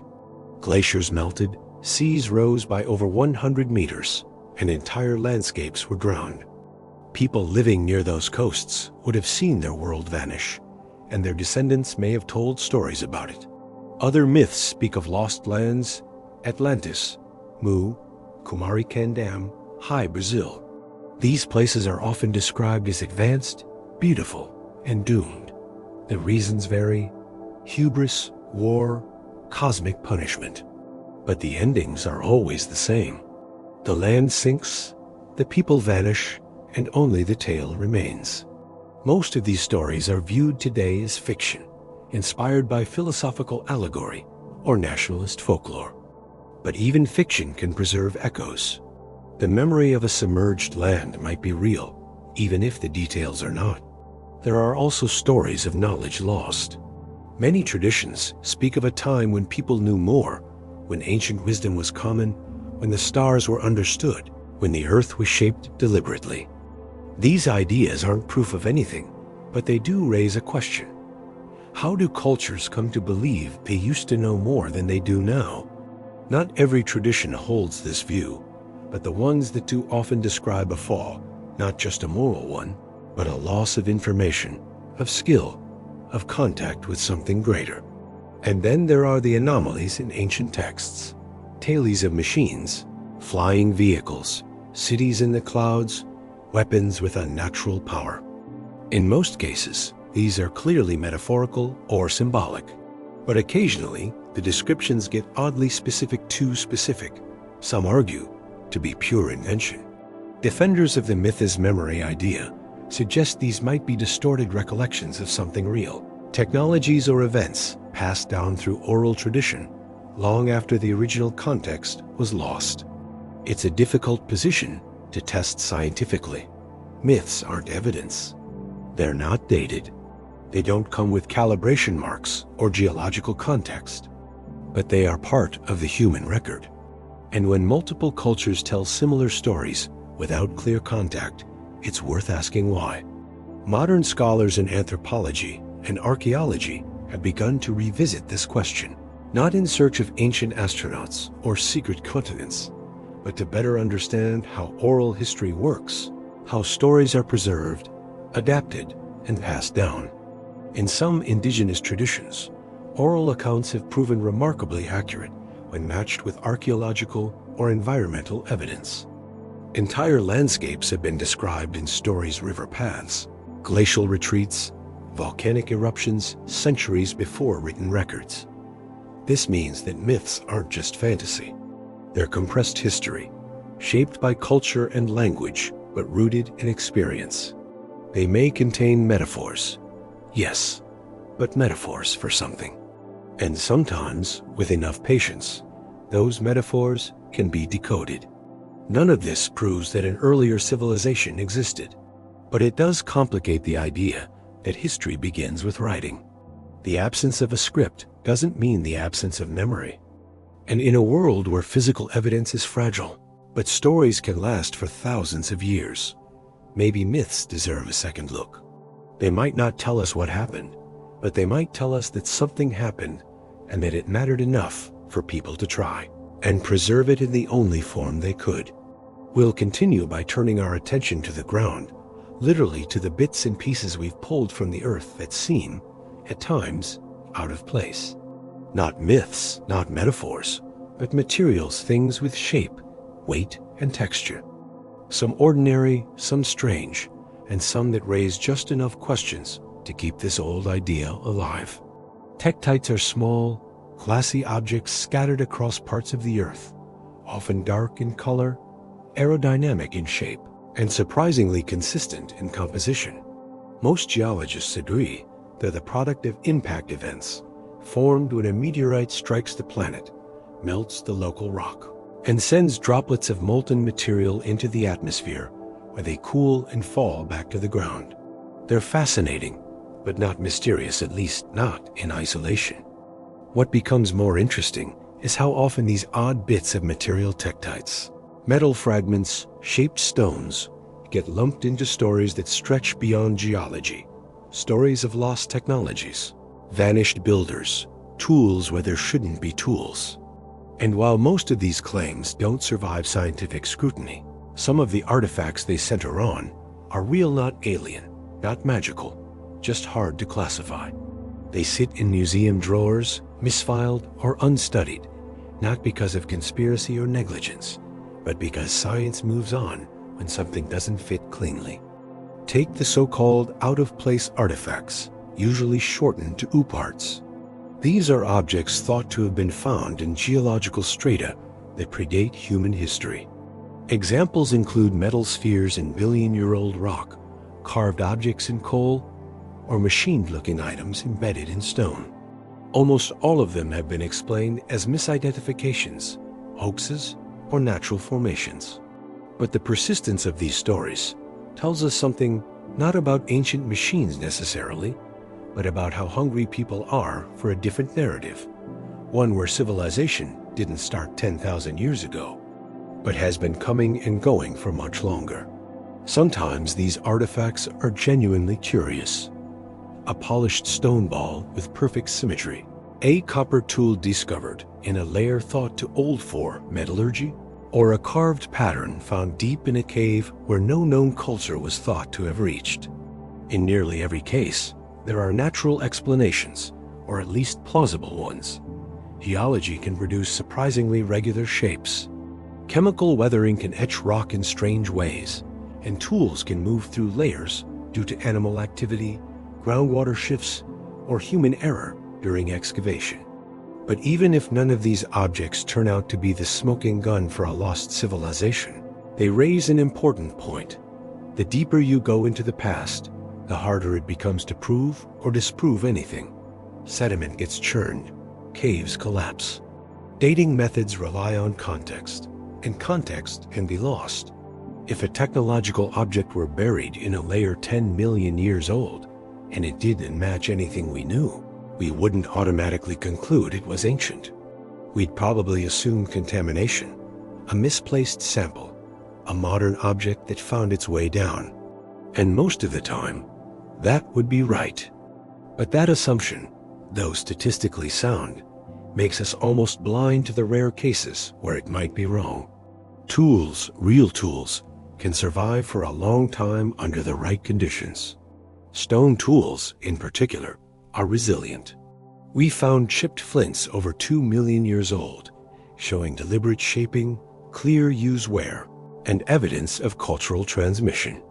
What's notable is that it took a long time for archaeology to recognize some of these artifacts as tools at all. For years, many were dismissed as geofacts, naturally broken stones. Only when patterns emerged, repetition, clustering, Where marks did the scientific community begin to accept their human origin? This has a direct lesson for the search for any non-human civilization. The first signs wouldn't be cities or machines. They'd be patterns, tools that don't match local geology, arrangements of materials that suggest planning, regular shapes appearing more often than chance would allow. But those signs would be extremely easy to overlook, especially without context. And context is fragile. Imagine finding a perfectly shaped sphere in a layer of rock dated to 100 million years ago. The immediate assumption would be that the layer has been disturbed, that the object is intrusive, and that might be true. But if we automatically dismiss every anomaly that doesn't fit the known timeline, we close the door to discovering anything that might change that timeline. Then there are the tall tales, stories passed down or published in fringe journals about impossible finds. An iron nail in sandstone, a mechanical device in coal, a human footprint next to a trilobite. These claims almost always fall apart under investigation, poor documentation, no surviving sample, or obvious tampering. But not all are deliberate hoaxes. Some come from well-meaning observers who didn't have the tools or background to interpret what they found. And some are just mistakes, natural features that looked artificial in the moment. Yet, the idea behind these stories that something came before isn't inherently wrong. What's usually flawed is the evidence presented, but the motivation is understandable. People want to know that history is deeper than we think, that our story might be part of a longer, more complex arc. And in a way, that's not just hopeful, it's logical. Because intelligence isn't a one-time event, it's an emergent property. And over billions of years, it's reasonable to ask whether it's happened more than once. Science, of course, demands more than curiosity. It demands data, repeatability, rigor, but it also requires questions. And some of the best questions start with outliers, with things that don't fit. Most anomalies turn out to be nothing, but a few lead somewhere new. So even if the tektites are just splash-form gloss, and the tools are from known species, and the tall tales are just that, they still have a role to play. They remind us to look closer, to wonder what might have been missed, and to accept that the line between natural and artificial, between coincidence and pattern, isn't always obvious. Next, we'll step further into that uncertainty, because not every intelligent culture would have developed in the same way. Not every civilization would have chosen stone or metal. And if some never did, their remains, if they exist, might be so subtle we've already walked past them, unnoticed, unmarked, but not entirely gone. When we picture a civilization, we tend to imagine certain things: tools, buildings, machines, writing, monuments. And almost all of it is made of or shaped by metal. It's foundational to how we define technological progress: the Stone Age, the Bronze Age, the Iron Age. But that framework assumes one path, one model, one ladder. And it's easy to forget that metal isn't a requirement for intelligence, or even for complexity. It's just what we used. So what if a different civilization never reached for it? What if it evolved, flourished, and vanished without ever needing to extract metal from rock? The idea isn't far-fetched.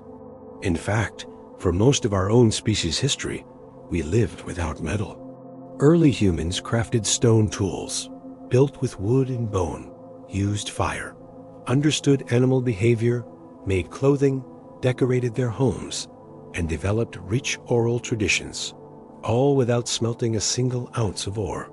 Many indigenous cultures continue to thrive with limited or no metalwork, even after contact with those who did. Complexity doesn't begin with metallurgy.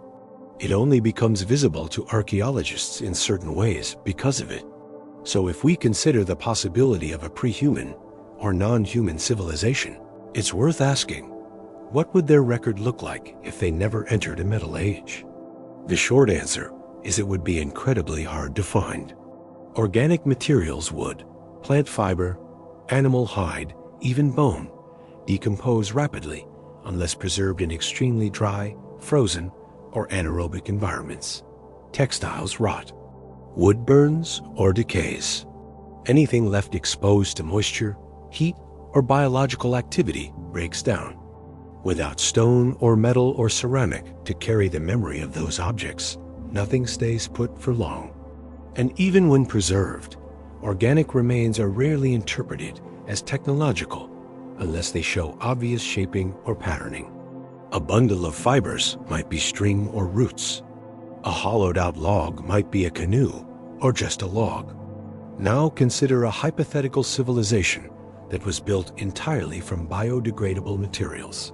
Shelters of woven plant fiber, tools made from hardwoods, containers from gourds or leather, decorations, clothing, written symbols, everything done with natural pigments, feathers, bark, sand, smoke. Nothing mined, nothing smelted, nothing left to rust or fracture into durable fragments. In the right climate, that society could exist for thousands of years and leave behind almost nothing we de-recognize in the geological record. A forest could grow over it in a decade. Erosion could take the rest, and in 1,000,000 years, not a trace. Even fire, one of the oldest and most transformative technologies, doesn't preserve well. You can find charcoal layers, ash beds, fire-cracked rocks, but those are common in nature too. Lightning strikes, wildfires, volcanic activity, they all leave similar marks. Distinguishing a fire used by intelligence from one caused by natural forces requires context, hearths, patterns, associated artifacts. Without those, it's just another black layer in the soil. Some non-metal tools could survive, especially stone. But not all stone tools are obvious.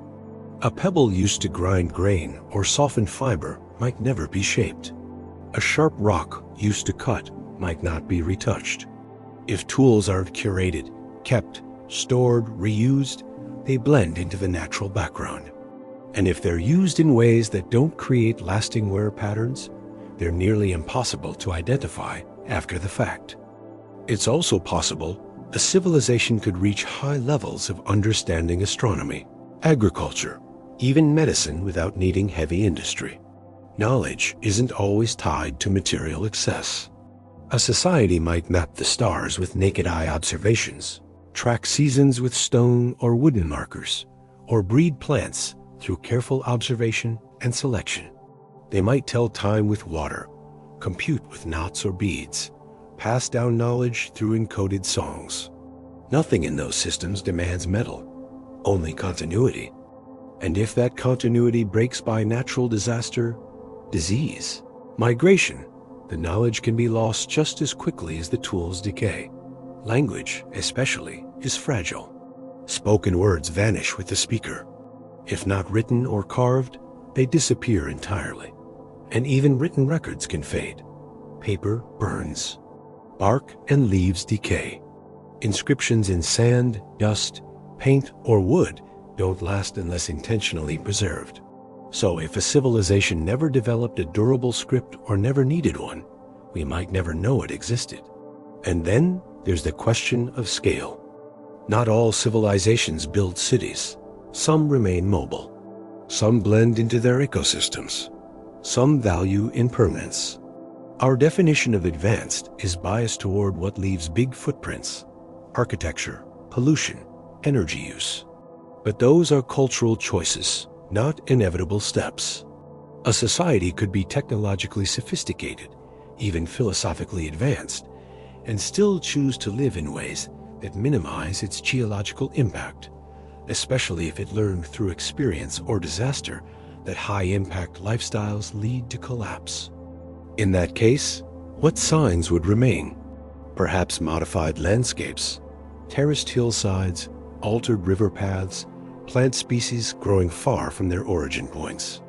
Maybe traces of fire management, soil enrichment, or intentional biodiversity patterns. But these things are subtle. They blend into natural processes, and they're easy to overlook or to interpret as accidental. We already see this in our own world. Amazonian terra preta, Dark, fertile soil enriched by ancient communities is still not fully understood. It contains charcoal, bone, pottery shards, and organic matter layered in ways that suggest deliberate engineering. But it doesn't look like a city. It looks like dirt. And for a long time, it was dismissed as just another soil type. Only now are researchers beginning to realize it might be the legacy of a complex, organized society with deep agricultural knowledge and landscape control. If something similar had happened 100 million years ago with less pottery, fewer tools, and entirely biodegradable structures, it might never be noticed at all, especially if it happened in a region that's now underwater, eroded, or tectonically subducted. So civilizations without metal may not be lost because they failed. They may be lost because they succeeded in living lightly, in blending with their environment, in valuing cycles over monuments. And from a preservation standpoint, that success becomes invisibility. We tend to think of progress as a trail of artifacts. But the absence of those artifacts isn't always a lack. Sometimes it is a decision or a consequence of different priorities, or simply the result of being erased by time, which never promised to keep our records in the first place. Next, we'll look at the silence this all leaves behind, not just the physical gaps, but the deeper uncertainty. Because even with everything we know about geology, archaeology, and history, there are still places where nothing speaks. And that silence might be telling us something or hiding something that once did. Soil holds memory, but it doesn't speak loudly. It remembers what grew, what died, what burned, what passed through. It records footsteps sometimes. It absorbs blood, ash, rainfall, and decay, but it doesn't shout about its history. It holds on to it quietly and only in pieces. If you dig into it with the right tools, you can sometimes find a story. But more often, you find silence. And in that silence, we start to realize just how fragile the record of a civilization really is. We think of soil as surface, but in many ways, it's an interface, a transition zone between the living and the non-living. It's where biology meets geology. Every leaf that falls, every organism that dies, every root that pushes through it is shaping the layer beneath us. And over time, those layers compact. They fade into sediment. And if they're buried deep enough, they become stone. But most soil doesn't last that long. Most of it is turned over, eroded, washed away. So the traces that do survive are rare. And those that do often don't tell you much on their own. There are places where soil carries a clear signal of past life. Ancient hearths leave behind char. Collapsed homes leave behind organic stains. Burial sites show patterns of human activity. Discoloration, disturbed layering, chemical shifts from decaying bodies and offerings. But these signs are fragile. Even a few thousand years of weather or agricultural activity can erase them. And in geological time, they don't hold up well unless sealed in an unusually stable environment: frozen tundra, arid deserts, peat bogs. They break down. This is part of why most ancient civilizations are found through stone and metal, not soil. The information in dirt doesn't last without context. And when it's stripped of that context, disconnected from artifacts, architecture, or clear stratigraphy, it stops telling a coherent story. It becomes noise, or it becomes nothing. Still, researchers have begun to develop better ways to read that silence. Archaeobotany, for example, studies tiny plant remains, pollen grains, phytoliths, seeds, to reconstruct ancient landscapes. Geoarchaeologists look at soil chemistry, texture, and layering to infer human activity. Blackened soil layers might suggest controlled burning. Phosphate concentrations might indicate habitation or waste disposal. Unusually fertile patches might point to long-term agriculture. But even these clues require interpretation. High phosphate doesn't automatically mean people lived there. It could come from animals. Dark soil might be a hearth or a lightning strike. Soil enriched by charcoal might be deliberate, like Amazonian terra preta, or just the result of a firestorm. Without context, without repeated patterns, these traces don't rise above the background of natural variation. And so, when we ask whether another civilization might have existed in the deep past, we have to face this reality. Soil won't confirm it, not alone, not after millions of years. Because even if such a civilization once altered the land, grew crops, built homes, shaped environments, those changes would almost certainly have been reabsorbed, worked back into the matrix, turned over, washed out, compressed, or simply erased. It's a difficult idea to accept that a whole society, its knowledge, its cities, its memory could vanish so completely that even the ground it stood on forgets it. But that's the nature of time, not cruel, just indifferent. If nothing resists, nothing remains. And soil, as a medium, doesn't resist much. It cooperates. It recycles. It keeps the cycle moving. And there's another problem. Even if a few residues do survive, how would we know they weren't natural? How would we recognize the difference between an ancient garden and a wild meadow, between a fire pit and a burnt patch of ground, between a footpath and a game trail? The longer ago it happened, the less those distinctions matter. At a certain point, activity and accident become indistinguishable. We also have to consider that what survives is not necessarily what mattered most. Stories don't fossilize. Relationships don't show up in core samples. Songs, rituals, ideas, they leave no chemical marker. And even when objects survive, their meaning often doesn't. We found ancient tools we still don't understand, languages we can't read, symbols we can't decode, and those were from civilizations we know existed. The gap left by an unknown one would be even wider. So when we sift the soil for answers, we have to be honest about what we're re-looking for and what we're re-willing to recognize as significant. A strange chemical spike, an unusually fertile band of earth, a layer of char in an unexpected place. Are these signs of intelligence or just noise?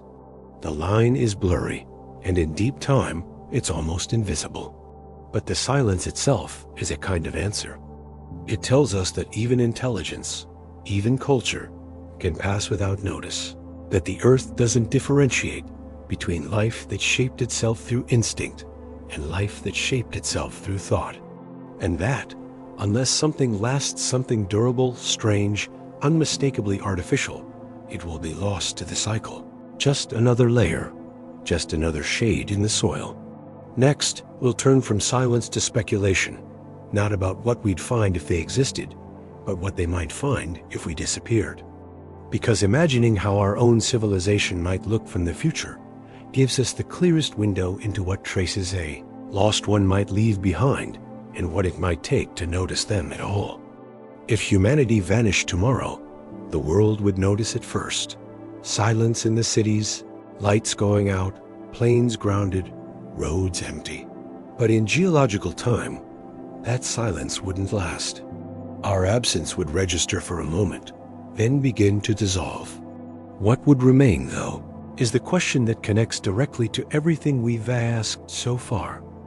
Not what we are while alive, but what part of us might persist when there's no one left to explain it.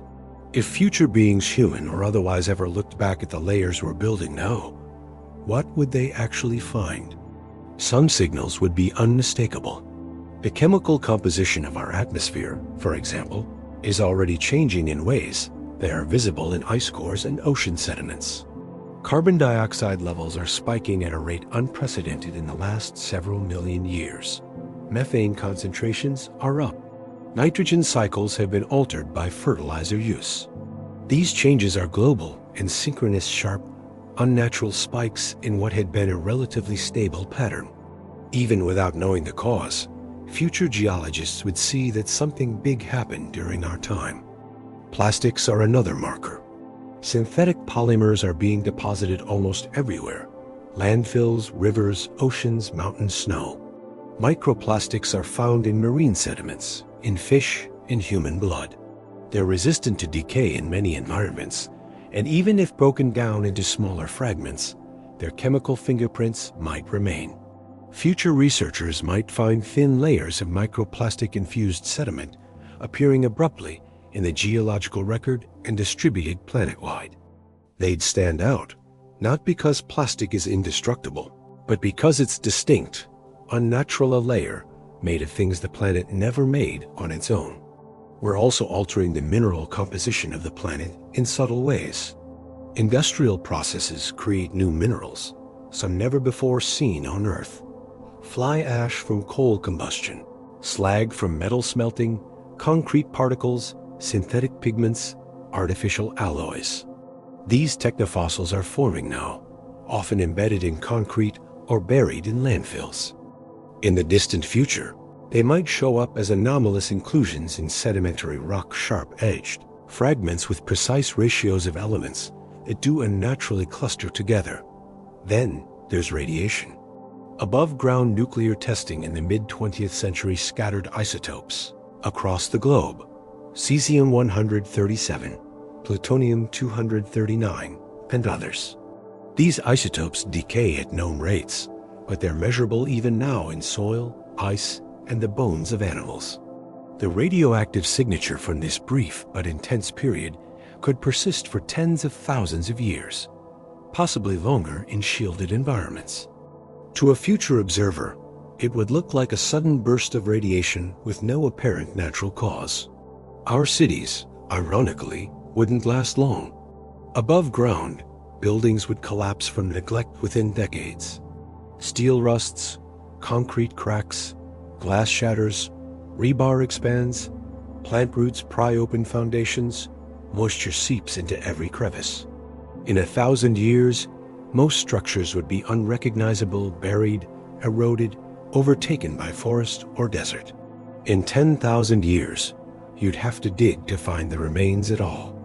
Only in places where urban layers are rapidly buried by flood, landslide, or volcanic ash might intact structures survive long enough to fossilize.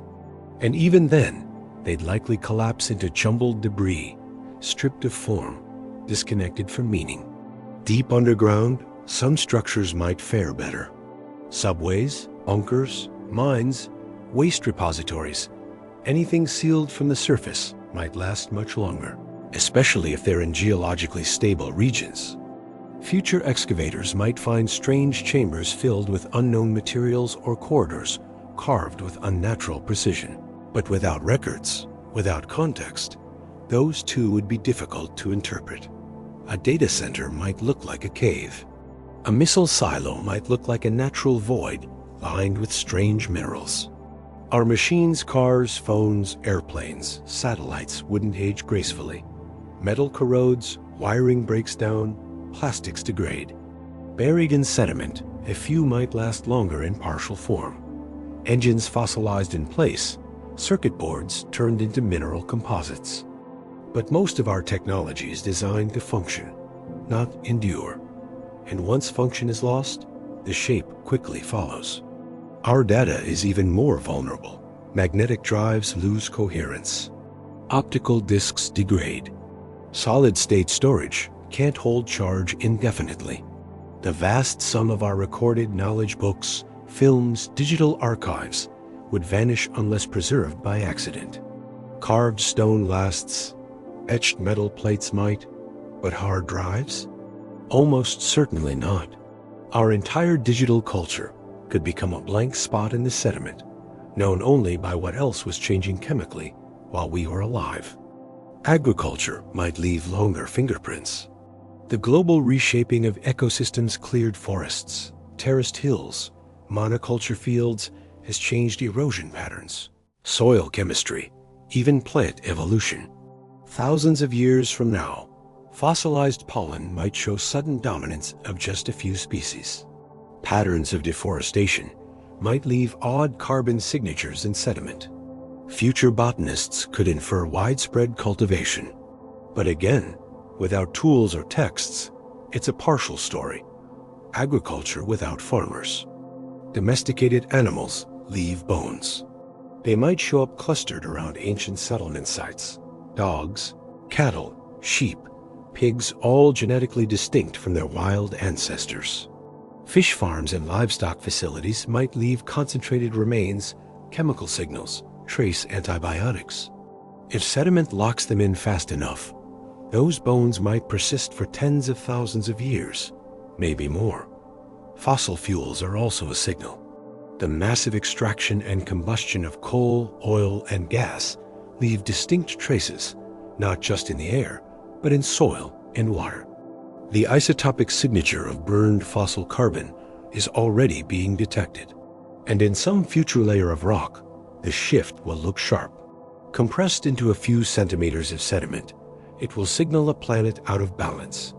Greenhouse gases rising, temperature climbing, oceans acidifying, a pattern never seen before.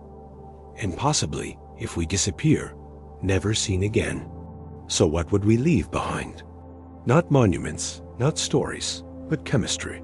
Isotope ratios, artificial molecules, strange minerals, a spike in carbon, a dip in biodiversity, a line in the rock, a signature sharp enough, fast enough, and global enough to say something intelligent was here, something that built and burned and buried itself in its own record. And for anyone or anything looking back millions of years from now, that might be enough not to understand us, but to know we existed, and maybe to wonder what happened. Next, we'll flip the question. If something came before us, if some earlier intelligence rose and fell long before we appeared, then where is their line? If the silence isn't proof of absence, but of erasure, what would it take to not leave a mark? And how likely is it that someone already has? If a civilization once lived on this planet millions, tens of millions of years before us, then the most pressing question isn't how they lived or what they made. It's this: where are they now? Not just physically, because erosion, subduction, and decay explain that part, but historically, narratively. If they were here, why is there no memory of them? No whisper, no lineage. Did they vanish? Did they transcend? Or did they simply end and leave behind a record too faint for us to recognize? The Earth is not a forgiving archive. It's an active planet, always in motion, always cycling. Plate tectonics grinds up the oldest crust and pulls it deep into the mantle. Erosion flattens mountains, spreads dust across oceans. Forests rise and fall. Deserts shift. Rivers redraw the land. Even without catastrophe, the planet itself is enough to erase nearly everything a civilization could build, given enough time. But the disappearance of physical things is only part of the problem.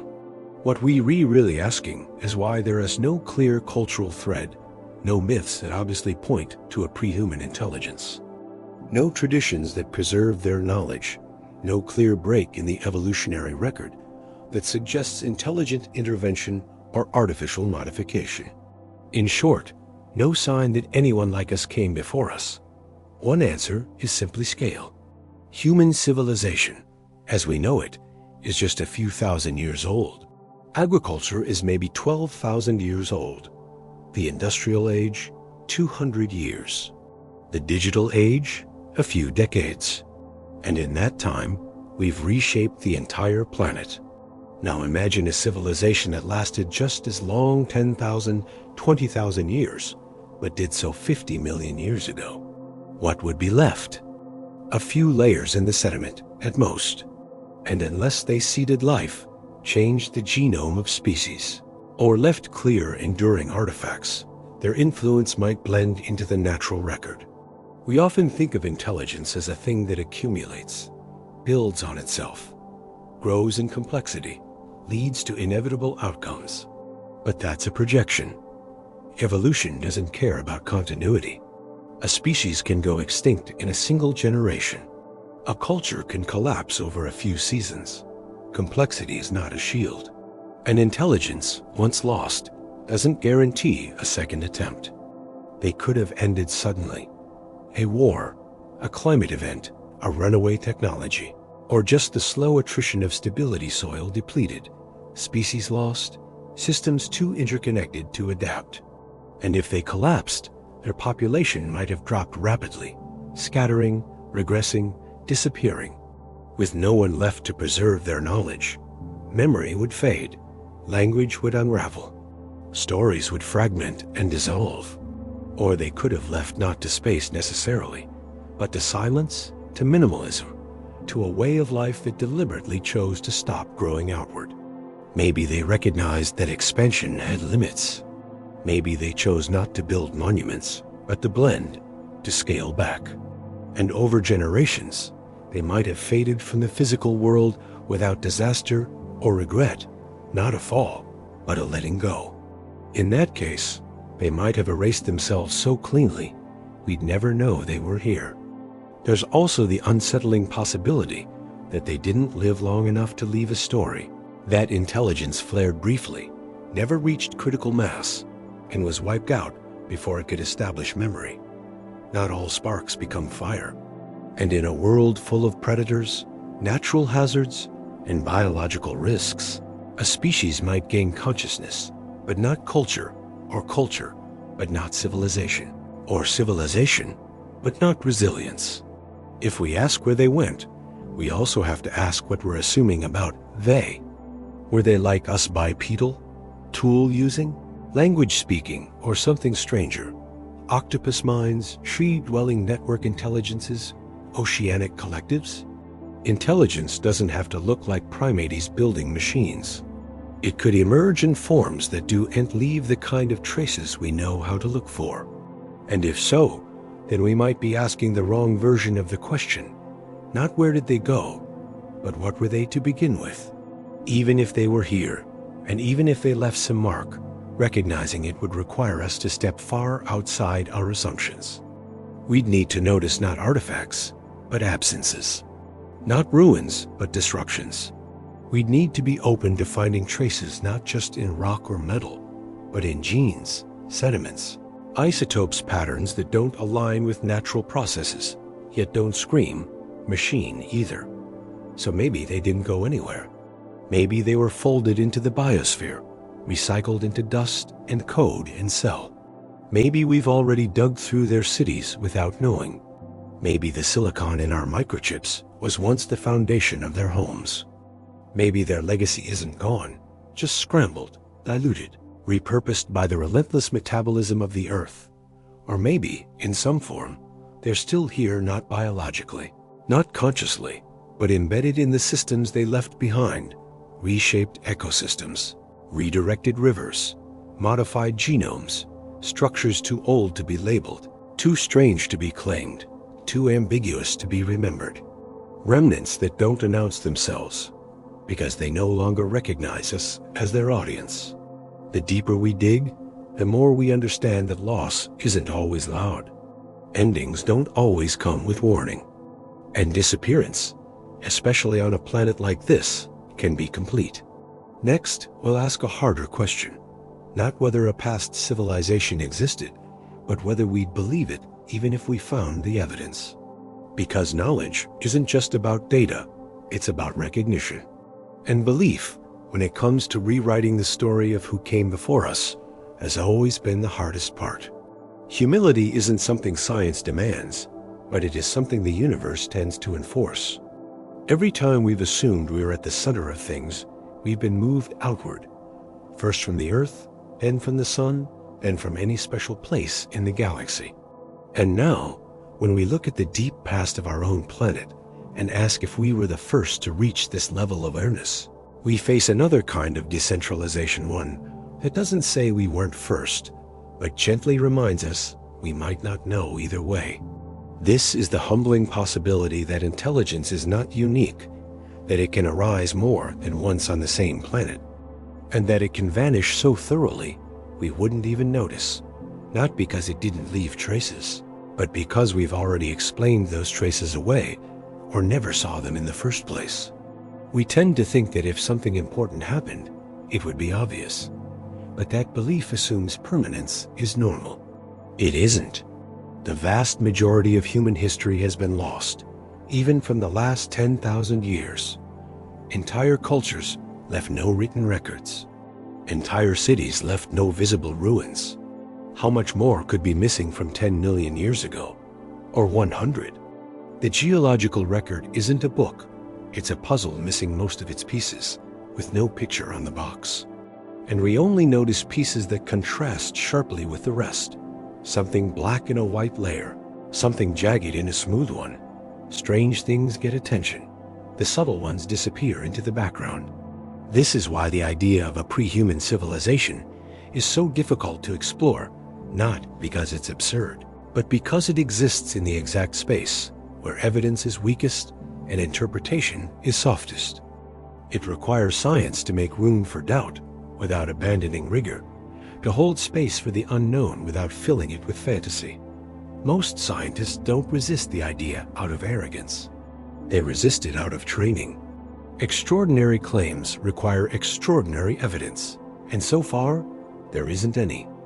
No machine parts in Permian rock, no coded messages in carbon layers, no structure, signal, or relic that requires intelligent origin and excludes all natural ones. But absence of evidence isn't evidence of absence. And sometimes, the scale of time is so large that silence becomes the dominant feature, not because nothing happened, but because the earth is good at forgetting. And that's where humility returns, not as a surrender, but as a way of staying honest. We don't know if we're the first. We may never know. And if we aren't, we may never find the proof. And if we do find it, we may not recognize it for what it is. Even now, as we map anomalies, study extinction events, trace chemical signals through the sediment, we're limited by what we expect to see. A buried city? We know how to interpret that. A spike in iridium or carbon? Maybe a meteor, maybe a fire, maybe something else. But it takes effort to see a pattern that doesn't already match one we've studied before. And this limitation isn't just scientific, it's emotional, cultural. If we accept that something like us came before us and disappeared, it reshapes what we think of as inevitable. Progress becomes fragile. Civilization becomes brief. Intelligence becomes less of a crown and more of a chance, a thing that might come and go and come again, or not. There's also the question of meaning. If there was someone before us, someone who built, dreamed, wondered, failed, what does that mean for us now? Does it make us less special or more connected? Are we their continuation or their replacement? Are we repeating mistakes they made or following a new path they never walked? We don't know. And that not knowing is part of the point. It is possible that the most lasting legacy of a prior civilization isn't material at all. It is conceptual. It's the very idea that they could have existed, that we might not be the first, and that someday someone might ask the same question about us. What will they see when they look back? A spike of carbon, a scattering of plastic, a brief shimmer in the sediment? Will they call it a civilization? Will they call it a tragedy? Will they call it proof that they are not alone? We imagine the past as something fixed, but it isn't. It shifts every time we look at it, from a new angle, with new tools, or with new questions. And this question, the one about lost civilizations, isn't really about the past at all. It's about how much of the unknown we're willing to live with, how much wonder we allow into our model of the world. Not every mystery demands a solution. Some just want to be acknowledged. And this one, maybe more than any, asks us not for belief, but for attention. Soon, we'll bring this journey to a close, not with an answer, but with a pause. Because for all we've asked, all we've speculated, the night still holds more than we can grasp. And maybe that's 232 enough for now. So here we are, at the quiet edge of the question, after all the digging, all the wandering, all the long walks through layers of stone and memory. And maybe we're left not with certainty, but with stillness. And in that stillness, something gentle happens. The question softens not because it's answered, but because it's been heard. Maybe we are the first. Maybe we're not. Maybe intelligence is rare. Or maybe it's shy. Maybe it blooms in hidden corners and fades before it leaves a mark. Maybe the earth has carried more minds than we'll ever know, each flickering into awareness, shaping their time, then slipping quietly beneath the next layer. We search because it's what minds do, not just to find, but to reach through time, through space, through possibility. The same curiosity that sends probes to other planets sends thoughts into the past, asking who else might have stood where we now stand, looking up, wondering, listening. And you right now, wherever you are, whenever it is, you're part of that, part of the long thread that ties questions to silence and silence to story. Even just by listening, by following this trail of thoughts through the dark, you're participating in something deeply human, or maybe not just human, maybe conscious, maybe universal. Because sleep, too, is a kind of deep time of letting go of the surface, a sinking into layers. And when you drift off tonight, you'll be entering a space not so different from the one we've explored, quiet, vast, unlit by certainty. And maybe, just maybe, somewhere in that stillness, the minds that came before, if they came at all, will meet yours in passing, not with answers, but with company. So rest now, not because the questions are over, but because you've carried them far enough for one night. The past will wait. The earth will keep spinning, and whatever came before, whatever comes next, you're here now. Sleep well, time traveler.